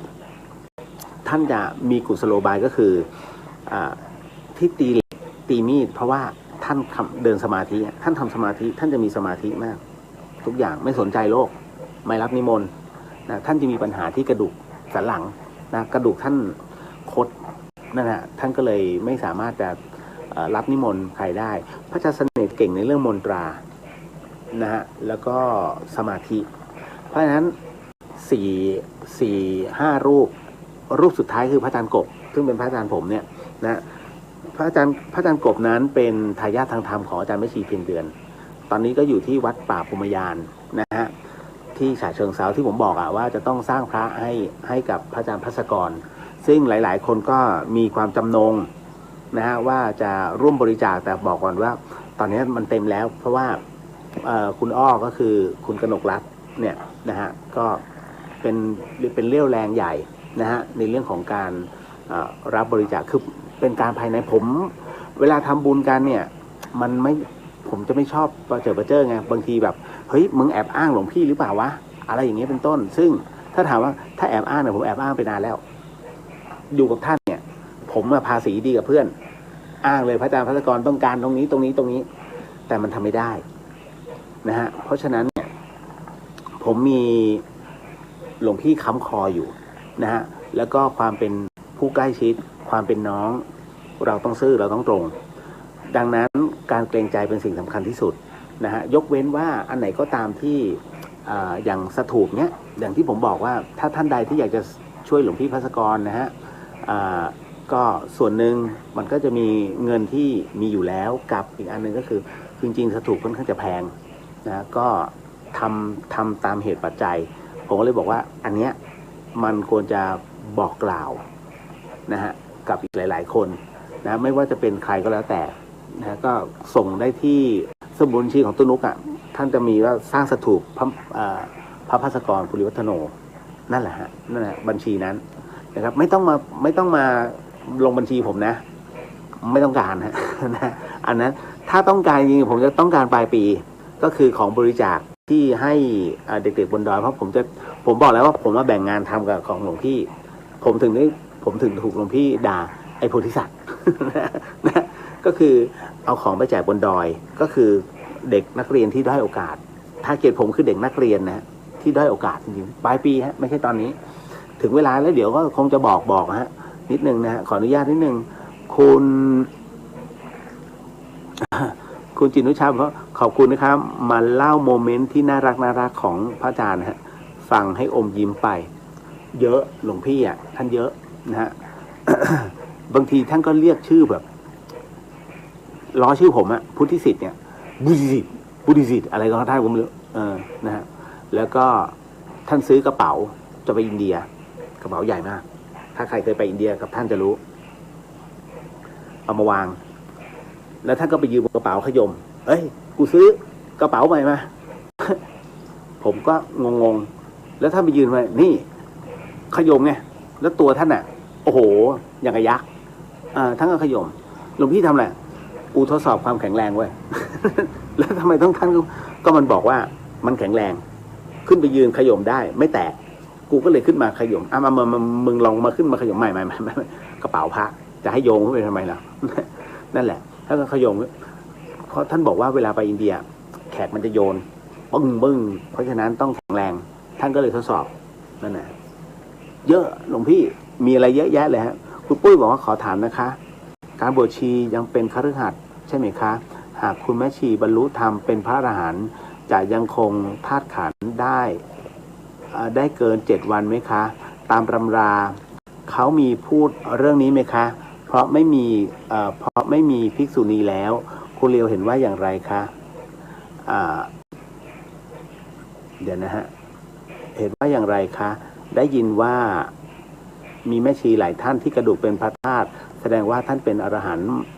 มาได้พักใหญ่แล้วจึงได้ฟอกธาตุขันธ์เป็นเพราะเป็นพระธาตุได้ถูกต้องฮะที่บอกว่าเป็นมีชีวิตอยู่ได้7 วันไม่จริงครับ100%ฮะอันเนี้ยมันเป็นแค่คำที่พูดกันมาผมเคยคุยเรื่องนี้นะฮะจนครูบาอาจารย์ท่านหัวเราะนะฮะท่านบอกว่าก็ลองเป็นก่อนสิแล้วเดี๋ยวจะรู้ว่าจะอยู่ได้7 วันหรือเปล่า โหโดนย้อนนี้ผมหงายท้องตึงเลยก็ต้องบอกฮะว่าจริงๆแล้วไม่ใช่นะฮะอยู่ได้เกินแน่นอน7 วันนะไม่ต้องฉันบรรลุธรรมกูจะอยู่มีชีวิตได้7 วันไม่ใช่ครับนะฮะมันเป็นเรื่องที่เขาพูดกันเอาไว้เปรียบเปยเอาไว้นะฮะถ้าเป็นคฤหัสถ์อะไรเนี้ยควรจะบวชเพราะว่าต้องแยกตัวเองออกมาอยู่อย่างที่หลวงพี่ภัตกรเทศถ้ามึงเป็นเนี่ยเป็นบุคคลธรรมดาแล้วอยู่เขาเดินไปตบหัวพวก ไอ้คนตบหัวเนี่ยกรรมหนักเลยนะมาตบคนบรรลุธรรมเพราะฉะนั้นเขาถึงแยกตัวออกมา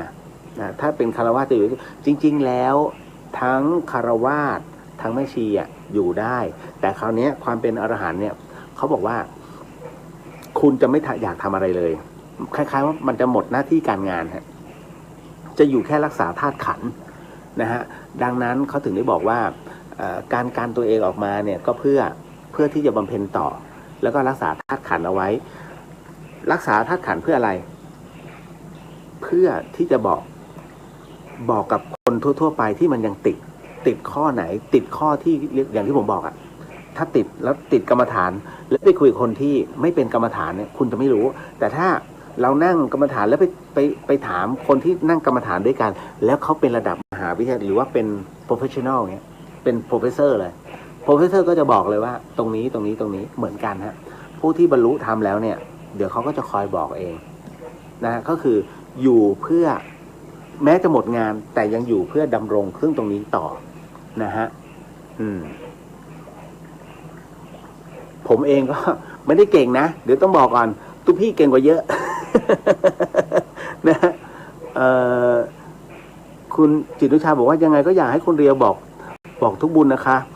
ยิ่งบุญที่น้อมถวายท่านและบุญที่คุณเรียวพิจารณาไว้ดีแล้วเนี่ยผู้ฟังขอพิจารณาเองนะคะจะร่วมตามกำลังอย่างไรขอบคุณมากๆครับมุทนาสาธุนะฮะก็คือผมต้องขอพระคุณทุกท่านเลยฮะแทนทุกพี่ภัสกรนะกับหลายๆสิ่งนะครับที่หลายๆท่านก็เรียกว่าเป็นลูกศิษย์ที่ดีนะฮะแล้วก็เป็นพุทธมามกะนะฮะที่ดีนะครับก็บอกเลยนะน่ารักทุกท่านแล้วก็ขอบพระคุณทุกคนจริงๆผมเชื่อมั่นว่านะหลวงพี่ก็ภูมิใจนะครับกับทุกท่านเลยนะครับที่วันนี้นะครับไม่ผิดหรอกครับที่ได้ฟังธรรมะของหลวงพี่ท่านนะครับแล้วผมก็เชื่อมั่นว่าหลวงพี่ท่านเองก็คอยปกป้องศิษยานุศิษย์ของท่านทุกๆคนหรือแม้กระทั่งคนที่ฟังและเข้าใจในธรรมะของท่านเนี่ยแค่ได้รับฟังได้เข้าใจบุญมันเชื่อมต่อถึงกันฮะตัวท่านเองก็ได้บารมีเพิ่มขึ้นเพราะธรรมะที่ท่านทิ้งเอาไว้เนี่ยมันเป็นธรรมะแท้ๆ พอเราเข้าใจแล้วปฏิบัติธรรมแล้วก็โมทนาตามปุ๊บหลวงพี่ได้แต้มทุกอย่างนั้นได้แต้มหมดเลยนะครับแต้มคืออะไรคือแต้มบุญอย่างเวลาเราทำบุญเนี่ยสร้างอุโบสถนะฮะอุ้ยไม่มีตังค์เลยทำไงดีวะนะทั้งเนื้อทั้งตัวกูมี40 บาท10 บาทเขาจะหัวเราะไหมไม่หัวเราะฮะนะฮะคนมีเงิน10 บาทกับคนมีเงิน500 บาทนะฮะเมื่อทำบุญแล้วดีไม่ดีคนทำบุญ10 บาทเนี่ยเมื่อทำบุญสุดจิตสุดใจกับอีกคนทำ500เพราะว่าอย่างน้อยเนี่ยกูก็ทำต่อหน้าเพื่อนให้มันรู้ว่ากูใส่แบงค์500นะฮะแต่ทำบุญเอาหน้าบุญต่างกันนะฮะดังนั้นตรงเนี้ยนะฮะก็เรียกว่าอานิสงส์เนี่ยมันขึ้นอยู่กับตัวใจตัวจิตของเราที่โมทนาผมเคยจริงๆวันนี้จะเขียนเรื่องของคนขยะคนขยะหมายถึงว่าคนขยะหรือคนไร้ประโยชน์ไม่มีจริงฮะบางคนคืออย่างนี้ผมก็จะยกตัวอย่างนะฮะมีพี่น้องด้วยกัน3 คนคนหนึ่งรวยนะฮะมหารวยส่วนอีกคนหนึ่งก็รวยมหารวยเช่นกันฮะนะฮะแต่อีกคนหนึ่งเนี่ยจนสุดขั้วอาชีพของคนที่3เนี่ยน้องคนที่3ก็คือเป็นรปภนะฮะวันหนึ่งนะฮะไอ้2 คนเนี่ยคนพี่ทั้ง2 คนปรากฏว่าเป็นผู้อำนวยการบริษัทเป็นประธานกรรมการบริษัทนะฮะไม่มีลูกไม่มีเมียเงินนะมีเยอะแยะนะฮะโอ้ยปนเปื้อสารพัดเที่ยวนี่นู่นนั่นนะปรากฏว่าวันหนึ่งฮะทั้ง2 คนเนี่ยไปเที่ยวนะส่วนไอ้คนที่3ไม่ให้ไปเพราะมึงเป็นแค่รปภดูแล้วมันไม่มีศักดิ์ไม่มีสีนะฮะแต่คราวนี้นะฮะดูแล้วเหมือนเป็นคนไม่มีประโยชน์สำหรับเขา2 คนแต่ปรากฏว่าไอ้2 คนเนี้ยพอไปเนี่ยไปเที่ยวกันไปประสบอุบัติเหตุนะฮะแล้วไปประสบอุบัติเหตุทางเรือเสียชีวิตทั้งคู่ไม่มีลูกไม่มีเมียพ่อแม่ตายสุดท้ายแล้วเนี่ยถามว่าใครเป็นธุระให้เรื่องงานศพคนไม่มีประโยชน์ไงคือรปภเนี่ยที่บอกว่ามันไม่มีประโยชน์สุดท้ายแล้วมันต้องทำศพให้2 คนนี้เห็นไหมฮะรวยแค่ไหนเอาเงินไปไม่ได้สักบาทถูกไหมแถมที่ด่าเขาเป็นคนไม่มีประโยชน์ไอ้คนไม่มีประโยชน์เนี่ยต้องจัดงานให้ทั้ง2 คนตกลงมีประโยชน์ไม่มีประโยชน์มันมีประโยชน์แต่ประโยชน์ที่เกิดขึ้นมันเป็นประโยชน์คนละอย่างการที่เราแต่ละคนไปดูถูกดูแคลนคนที่ต่ำต้อยกว่านั้นมันเป็นเรื่องของทางโลกมันเป็นเรื่องของสิ่งที่กระทบตาแล้วทำให้ภาวะใจเนี่ยไปดูถูกเขาแต่ท้ายที่สุดแล้วด้วยภาวะทางธรรมคนที่ไม่มีประโยชน์มันอาจจะกลายเป็นคนที่มีประโยชน์มากที่สุดเห็นไหมฮะทุกสิ่งบนโลกใบนี้มันสามารถปรับเปลี่ยนและกลับได้หมดเลยเพียงแต่สถานการณ์เท่านั้นนะเป็นตัวบ่งชี้นะฮะแต่ท้ายที่สุดผมก็ยังบอกเหมือนเดิมฮะคล้ายๆกับหลวงพี่ภัสกรก็คือค่าศึกที่น่ากลัวมากที่สุดก็คือความคิดเราคิดดีคิดไม่ดีคือตัวเราดังนั้นจงคิดอย่างเป็นกุศลนั่นแหละฮะคุณปุ๋ยบอกว่าจริงๆคำถามนี้ตั้งใจจะถามหลวงพี่ภัสกรคือวันที่14 มีนาค่ะแต่ไม่มีโอกาสได้ถามได้ฟังคุณเรียวตอบคำถามก็ระลึกถึงท่านค่ะขอบคุณคุณเรียวมากๆค่ะนะฮะขอบพระคุณครับนะฮะก็ผมทำได้ในระดับหนึ่งนะครับผมตอบตามความรู้สึกนะไม่มีสคริปต์ไม่มีอะไรทั้งนั้นนะครับมันเป็นสิ่งที่ผมเผชิญกับท่านอยู่เรื่อยๆท่านตีเป็นธรรมะแต่ผมตีเป็นหลักบ้านๆเลยให้หลายๆคนได้รับฟังนะฮะอันนี้คุณขวัญตาสวัสดีค่ะคุณเรียวสวัสดีครับผมนะฮะคุณมนัญญากดไลค์กดแชร์แล้วจ้าโอ้สาธุครับเก่งเลยพอบอกกดไลค์กดแชร์ผมเกรงเลยนะฮะคุณขวัญตาสวัสดีปีใหม่ไทยค่ะทุกกัลยาณมิตรนะคะชาวแพนด้าทุกท่านโมทนาสาธุฮะ ก็ผมเดี๋ยวพรุ่งนี้ก็จะไลฟ์สดนะฮะแต่ว่าไม่รู้หัวข้อไหนก็มันก็เป็นไปตามภาวะอารมณ์ ถ้าทำได้นะฮะเพราะว่ายังไงผมก็ไม่ไปไหนติดโควิด เอ้ยไม่ให้ปากเขาเป็นปิดหมายถึงว่ามันปิดทั้งหมดเนี่ยเมืองเนี่ยมันเป็นโควิดเราก็ไม่กล้าไปไหนตายแล้วปากตัวเองหาเรื่องแล้วกู เอาล่ะนะฮะคือสำหรับในวันต่อไปถ้าท่านใดสงสัยอะไรยังไงเนี่ยก็ถามได้นะฮะถ้าเป็นไปได้ก็จะพยายามทำให้ดีที่สุดนะครับผมเองต้องบอกออกตัวก่อนผมแค่เป็นน้องท่านนะครับผมซึมซับธรรมะของท่านบ้างก็เพียงแค่กระพี้ไม่ใช่ทั้งหมดนะฮะเพราะว่าหลวงพี่เองเวลาท่านพิจารณาจริงจังนะฮะผมชอบเล่นนะฮะแล้วก็ชอบค้านแล้วท่านก็จะบอกเสมอนะฮะว่าทำไป มึงทำไปนะกูรู้สันดานภาวิไลหมายถึงว่าพวกเรามันจะเป็นแบบนี้ฮะรู้ด้วยตัวเองสอนใครไม่ได้เป็นพวกปัจเจกจริงๆหลวงพี่เองก็ปัจเจกแต่ว่าท่านก็จะบอกว่ากูลาแล้วกูลาพุทธภูมิแล้วหมายถึงว่าก็ยอมเป็นสาวกนะฮะดีกว่าไปยอมเป็นปัจเจกเพื่อจะรู้ด้วยตัวเองมันเหนื่อยนะผมเองก็พยายามจะทำความเข้าใจนะตรงนั้นเรื่องราวต่างๆนั้นนะฮะเป็นเรื่องราวของพระอาจารย์ท่านล้วนๆนะฮะก็จะมีบ้างที่เราก็เอาในสิ่งที่เราเห็นเนี่ยมาพูดคุยมาเล่าให้ฟังนะครับมันก็ไม่ได้หยิบอะไรมากมายนะอุปกรณ์พวกบางทีเนี่ยวันนี้มีท่านหนึ่งที่ส่งข้อความมาถามผมในเรื่องของอะไรนะปัจจุบันว่ามีนิกายอะไรบ้างคือประเทศไทยมันมี2นิกายนะฮะมันธรรมยุทธ์กับมหานิกายอันนี้ไม่เอาวัชรยานนะอันนั้นเขาเรียกอีกประเภทหนึ่งเอาธรรมยุทธ์กับมหานิกายก่อนนะพระธรรมยุทธ์นั้นเกิดขึ้นในสมัยรัชกาลที่4สมเด็จโตนั้นมหานิกายครับหลายคนถามผมมาว่าสมเด็จโตธรรมยุทธ์มันไม่ใช่ฮะนะสมเด็จพุทธจารย์โตเป็นมหานิกายนะครับแล้วก็พระบาทสมเด็จพระจอมเกล้าเจ้าอยู่หัวนั้นมาแยกอีกทีหนึ่งในสมัยของพระองค์ท่านเหตุที่ต้องแยกเป็นพระธรรมยุทธ์นั้นเพราะว่าสมัยก่อนกับสมัยนี้แทบจะไม่ต่างกันเลยเพราะว่าพระวินัยของมหานิกายนั้นหย่อนยานพอถึงณตรงนี้เสร็จปุ๊บเนี่ยสมเด็จโตท่านก็รู้ว่าด้วยณสมัยนั้นเนี่ยนะเนื่องจากพระวินัยอันหย่อนยานนั้นก็เลยทำให้ศรัทธาเนี่ยเริ่มเสื่อมลงและกันที่4นั้นนะฮะเห็นดังนั้นเนี่ยจึงคุยกับสมเด็จโตแล้วก็สมเด็จแล้วก็พระเถรานุเถระอีกหลายๆรูปเนี่ยในสมัยนู้นนะฮะว่าถ้าทิ้งเอาไว้แบบนี้เป็นการไม่ดีแน่กับพระศาสนานะฮะอีกอย่างนึงคือตอนนั้นศาสนาคริสต์เริ่มมาแรงนะครับท่านก็เลยตั้งธรรมยุติกานิกายขึ้นมาแล้วต้องเป็นฝ่ายปฏิบัติอย่างเดียวอย่างเคร่งนะฮะก็ตั้งแต่นั้นเป็นต้นมาก็เลย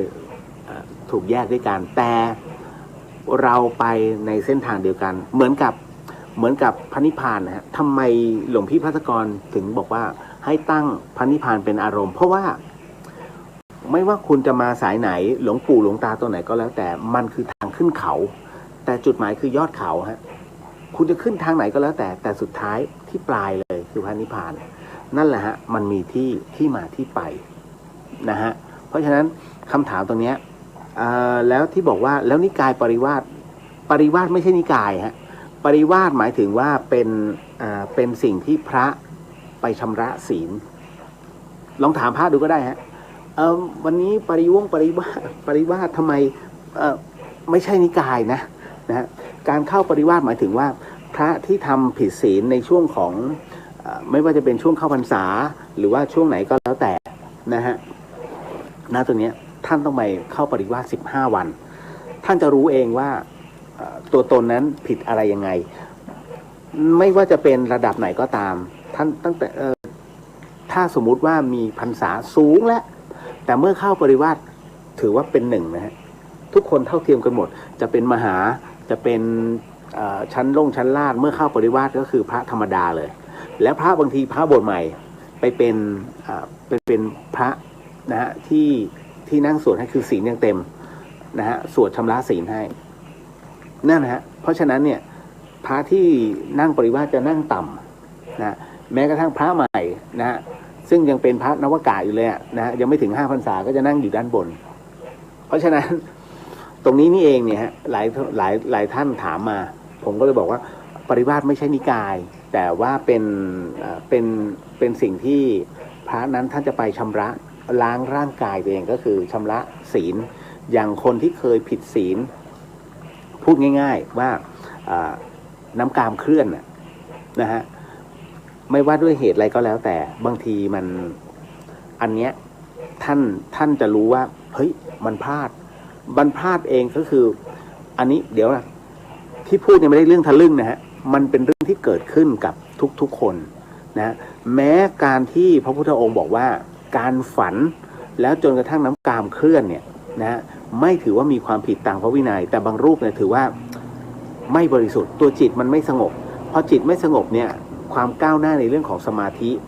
มันไม่มีดังนั้นท่านจึงไปชำระปริวาสเข้าปริวาสขอชำระตรงนี้ฮะ15 วันนะฮะพอชำระศีลจบเนี่ยเขาเรียกว่าทุกอย่างกลับมาเหมือนเดิมแล้วตัวจิตเบิกบานเหมือนเดิมคราวนี้ก็นั่งสมาธิได้ดังนั้นเนี่ยเขาจึงพยายามที่จะกลั้นหรือว่าพยายามที่จะไม่ให้อยู่ใกล้สตรีทั้งหมดทั้งมวลสิ่งหนึ่งที่ช่วยพระท่านได้คือต้นลั่นทมนะฮะต้นลั่นทมหรือว่าหลายๆคนเรียกว่าลีลาวดีทำไมจึงเป็นเช่นนั้นครูฟังเชื่อไหมว่าต้นลีลาวดีนั้นดอกของมันเนี่ยมันมีผลอันนึงกับผู้ชายนะฮะมันจะทำให้เสื่อมสมรรถภาพทางเพศโดยที่คุณไม่รู้ตัวมันมีสารชนิดหนึ่งนะฮะที่ทำให้ผู้ชายนั้นเสื่อมสมรรถภาพทางเพศดังนั้นเนี่ยการปลูกต้นลั่นทมไว้ในบริเวณวัดจึงเป็นเรื่องที่ดี อันนี้พูดเอาไว้เฉยๆนะฮะเอาละอันนี้แฮปปี้บอกว่าแฮปปี้เกตบอกว่าขอบคุณมากค่ะพี่เลียวที่มาแบ่งปันสิ่งดีๆเพิ่งมาติดตามเคยมีโอกาสเรียนกับพระอาจารย์ภาสกรเพียงครั้งเดียวเมื่อหลายปีก่อนนะฮะไม่โอ้โหก็ไม่เป็นไรฮะแต่ระลึกถึงคำสอนของท่านและก็พยายามน้อมนำมาใช้ในชีวิตประจำวันโมทนาสาธุด้วยฮะนะฮะผมดีใจแทนหลวงพี่นะฮะเพราะว่าหลายๆท่านที่เข้ามาทักทายเนี่ยนะก็เป็นผู้ที่เรียกว่าเอาเป็นว่ามีความรู้เยอะนะบางทีผมเองก็ยังเกรงแล้วมันเกรงไงนะฮะเราจะเอาความรู้อะไรวะไปพูดเพราะว่าผมเองเนี่ยจัดเรื่องราวของจิตวิญญาณมาทั้งชีวิตนะคลุกกับผีตลอดนะฮะเดี๋ยวเรื่องหลอนเดี๋ยวเรื่องความตายในเรื่องของทำไมคนตายแล้วจึงฟื้นได้ทำไมศพจึงเป็นแบบนี้ทำไมจึงนิยมฝังไม่นิยมเผาหรือว่าทำไมต้องนี้มาเดี๋ยวนี้ทำไมต้องมาฉีดอะไรอย่างเงี้ยผมจะคลุกเรื่องนี้ตลอดแล้วก็จะอธิบายให้เขาฟังอย่างจริงๆเนี่ยผมมีคำถามน้องๆที่ยังอยู่ในอินบ็อกซ์เพียบเลยนะแต่ผมไม่เอามาพูดเพราะผมถือว่าไม่ผมบอกไปแล้วคุณผู้ฟังทางบ้านด้วยนะฮะบอกว่าในช่วงเนี้ยจนถึงวันที่2 เดือนหน้าวันที่2 เดือนหน้าหมายถึงว่าครบ50 วันของพระอาจารย์ภาสกร ภูริวัฒโนหลังจากนั้นเนี่ยค่อยมาตอบคำถามเป็นธรรมะบันเทิงกันนะฮะหลวงพี่ภาสกรนั้นจะเรียกว่าทำพิธีสลายสังขารเดี๋ยวต้องพอดีว่าทางญาติเขาก็ให้ตามเนาะเรื่องการขอพระราชทานเพลิงเนี่ยเดี๋ยวต้องให้พระอาจารย์บนวัดไฟหินท่านเจ้าอาวาสเนี่ยช่วยดำเนินการนะเพราะว่าสังกัดท่านอยู่ที่นี่ไงนะฮะณตรงนี้นี่เองเนี่ยก็เลยต้องบอกว่าจะเคลื่อนสรีระสังขารของท่านออกมาวันที่7นะฮะเพื่อบำเพ็ญกุศลเป็นคืนสุดท้ายหลังจากนั้นวันที่8เนี่ยน่าจะเป็นไม่แน่ใจว่าเป็นวันเสาร์นะฮะใช่ไหมวันเสาร์พฤษภาณตรงนั้นเนี่ยนะฮะก็จะทำการเรียกว่าสลายสังขารท่านนะฮะก็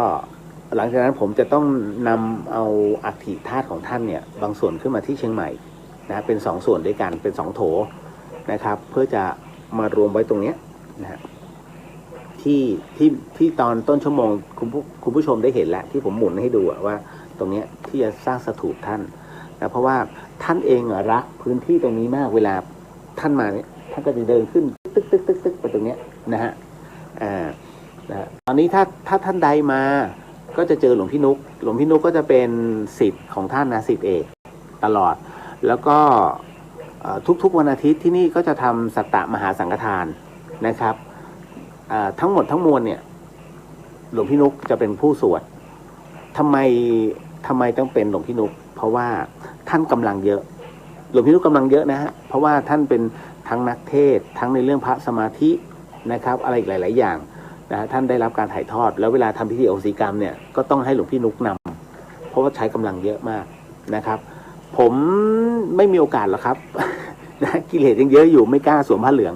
นะฮะก็เอาไว้เมื่อถึงโอกาสจริงๆเนี่ยหลายๆท่านก็บอกเมื่อไหร่จะบวช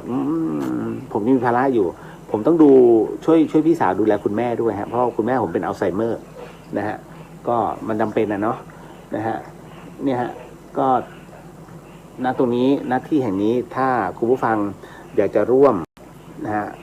ไม่ว่าจะทำบุญหรือว่าจะร่วมฟังในเรื่องของการสวดมหาสัตตสังฆทานรวมถึงเขาเรียกว่าการสืบชะตาการต่ออายุแบบออนไลน์ก็สามารถชมได้ทางช่องของเพจธรรมสถานมหาวิทยาลัยเชียงใหม่ทุกวันอาทิตย์นะทุกวันอาทิตย์ผมบอกไว้ก่อนนะครับเพราะฉะนั้นเนี่ยหลวงพี่นุกท่านจะนำนะครับแค่ชมก็ได้ไม่เสียหายอะไรนะฮะแต่อย่างที่ผมบอกว่าอย่างไรก็ตามอันหนึ่งเนี่ยที่ผมยังไม่ได้พูดก็คือเรื่องของเงินสกปรกเดี๋ยวเอาไว้ถ้ามีเวลานะฮะคุณมุนาสวัสดีค่ะติดตามสถานการณ์โควิดค่ะขอบพระคุณมากฮะคุณจินุชาบอกพวกซุปไก่สกัดนี้ถือเป็นโอสถถวายพระได้ไหมทุกอย่างคือการพิจารณาถ้าซุปไก่สกัดถ้าพระธรรมยุทธ์ท่านไม่ฉันนะฮะฉันในเฉพาะช่วงเวลาก่อนเพลหรือว่าถ้าท่านฉันเฉพาะเช้าก็แค่ช่วงเช้าหลังจากนั้นฉันไม่ได้ฮะนะท่านถือว่าเป็นอาหารแต่ว่าถ้าพระมหานิกายแล้วแต่พิจารณาแต่ส่วนใหญ่ถ้าอะไรที่มันก้ำกึ่งท่านไม่เอาเพื่อความปลอดภัยจะร่วมถวายสัตตสังฆทานที่วัดไฟหินได้อย่างไรอันนี้เดี๋ยวผมจะให้หลวงพี่นุกบอกแล้วกันนะฮะในวันพรุ่งนี้นะครับคุณคณิษฐาบอกว่าโอนปัจจัยทำบุญสัตตมหาสังฆทานได้ไหมครับเดี๋ยวให้หลวงพี่นุกพรุ่งนี้วันพุธหลวงพี่นุกจัดวันพฤหัสเดี๋ยวให้หลวงพี่นุกนะฮะเป็นผู้ที่บอก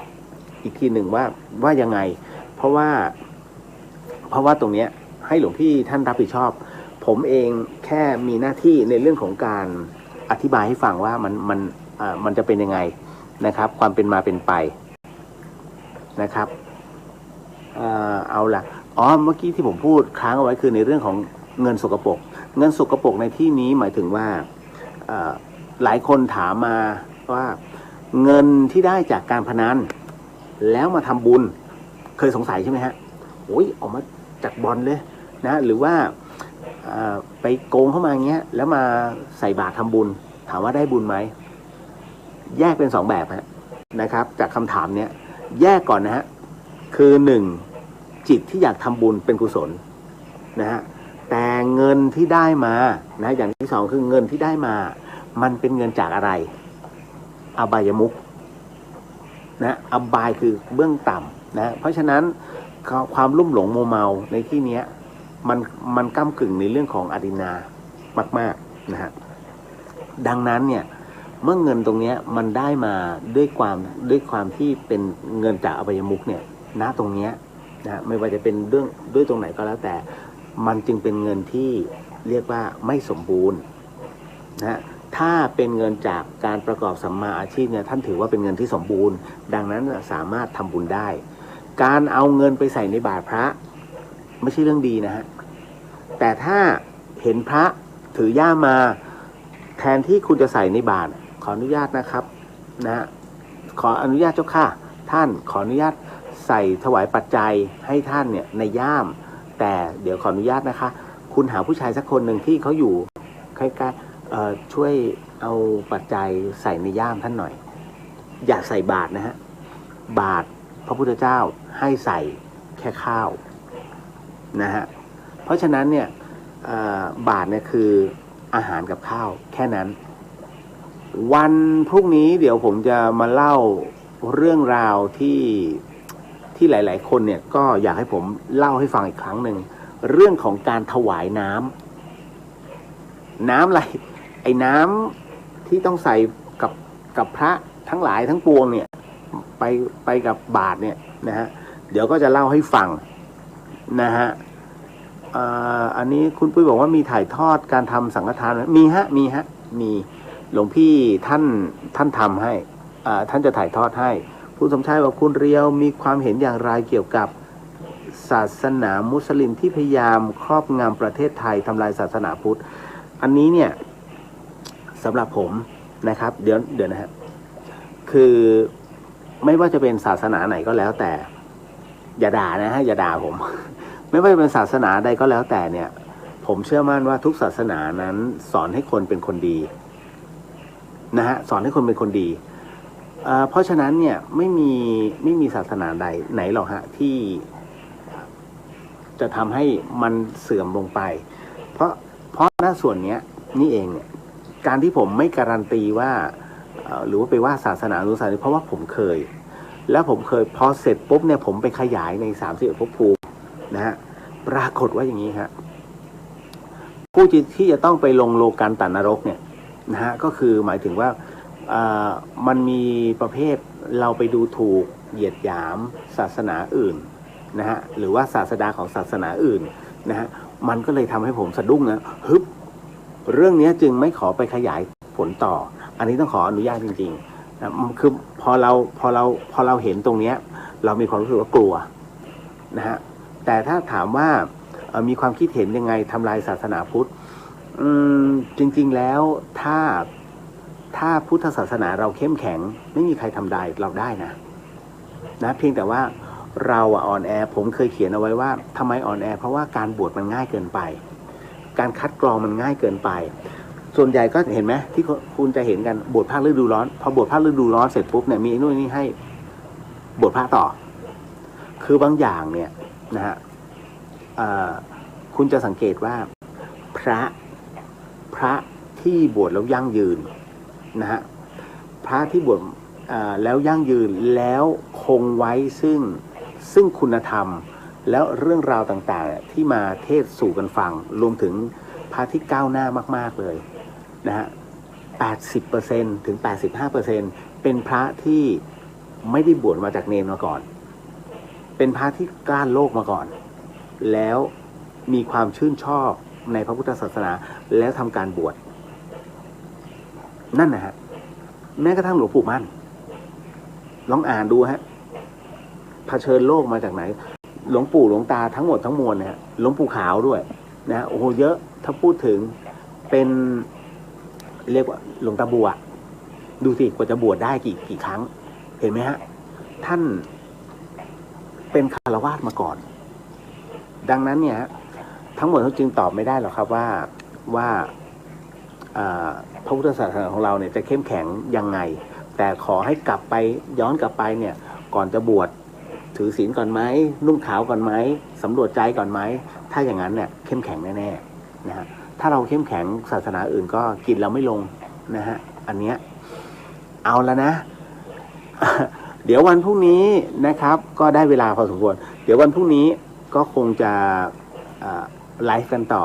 นะฮะสำหรับวันนี้ฮะสิ่งหนึ่งสิ่งใดที่ผิดพลาดพลั้งไปต้องขออโหสิกรรมณที่นี้ไม่ได้ตั้งใจหรือมีเจตนานะฮะก็ขออนุญาตนะฮะขออนุญาตขออานิสงส์ผลบุญในค่ำคืนนี้ให้กับคุณผู้ฟังทุกท่านนะที่ฟังทาง FM 104.50 MHz รวมถึงทางช่อง YouTube ทุกช่องรวมไปถึงคุณผู้ฟังที่ฟังทางเพจไม่ว่าทาง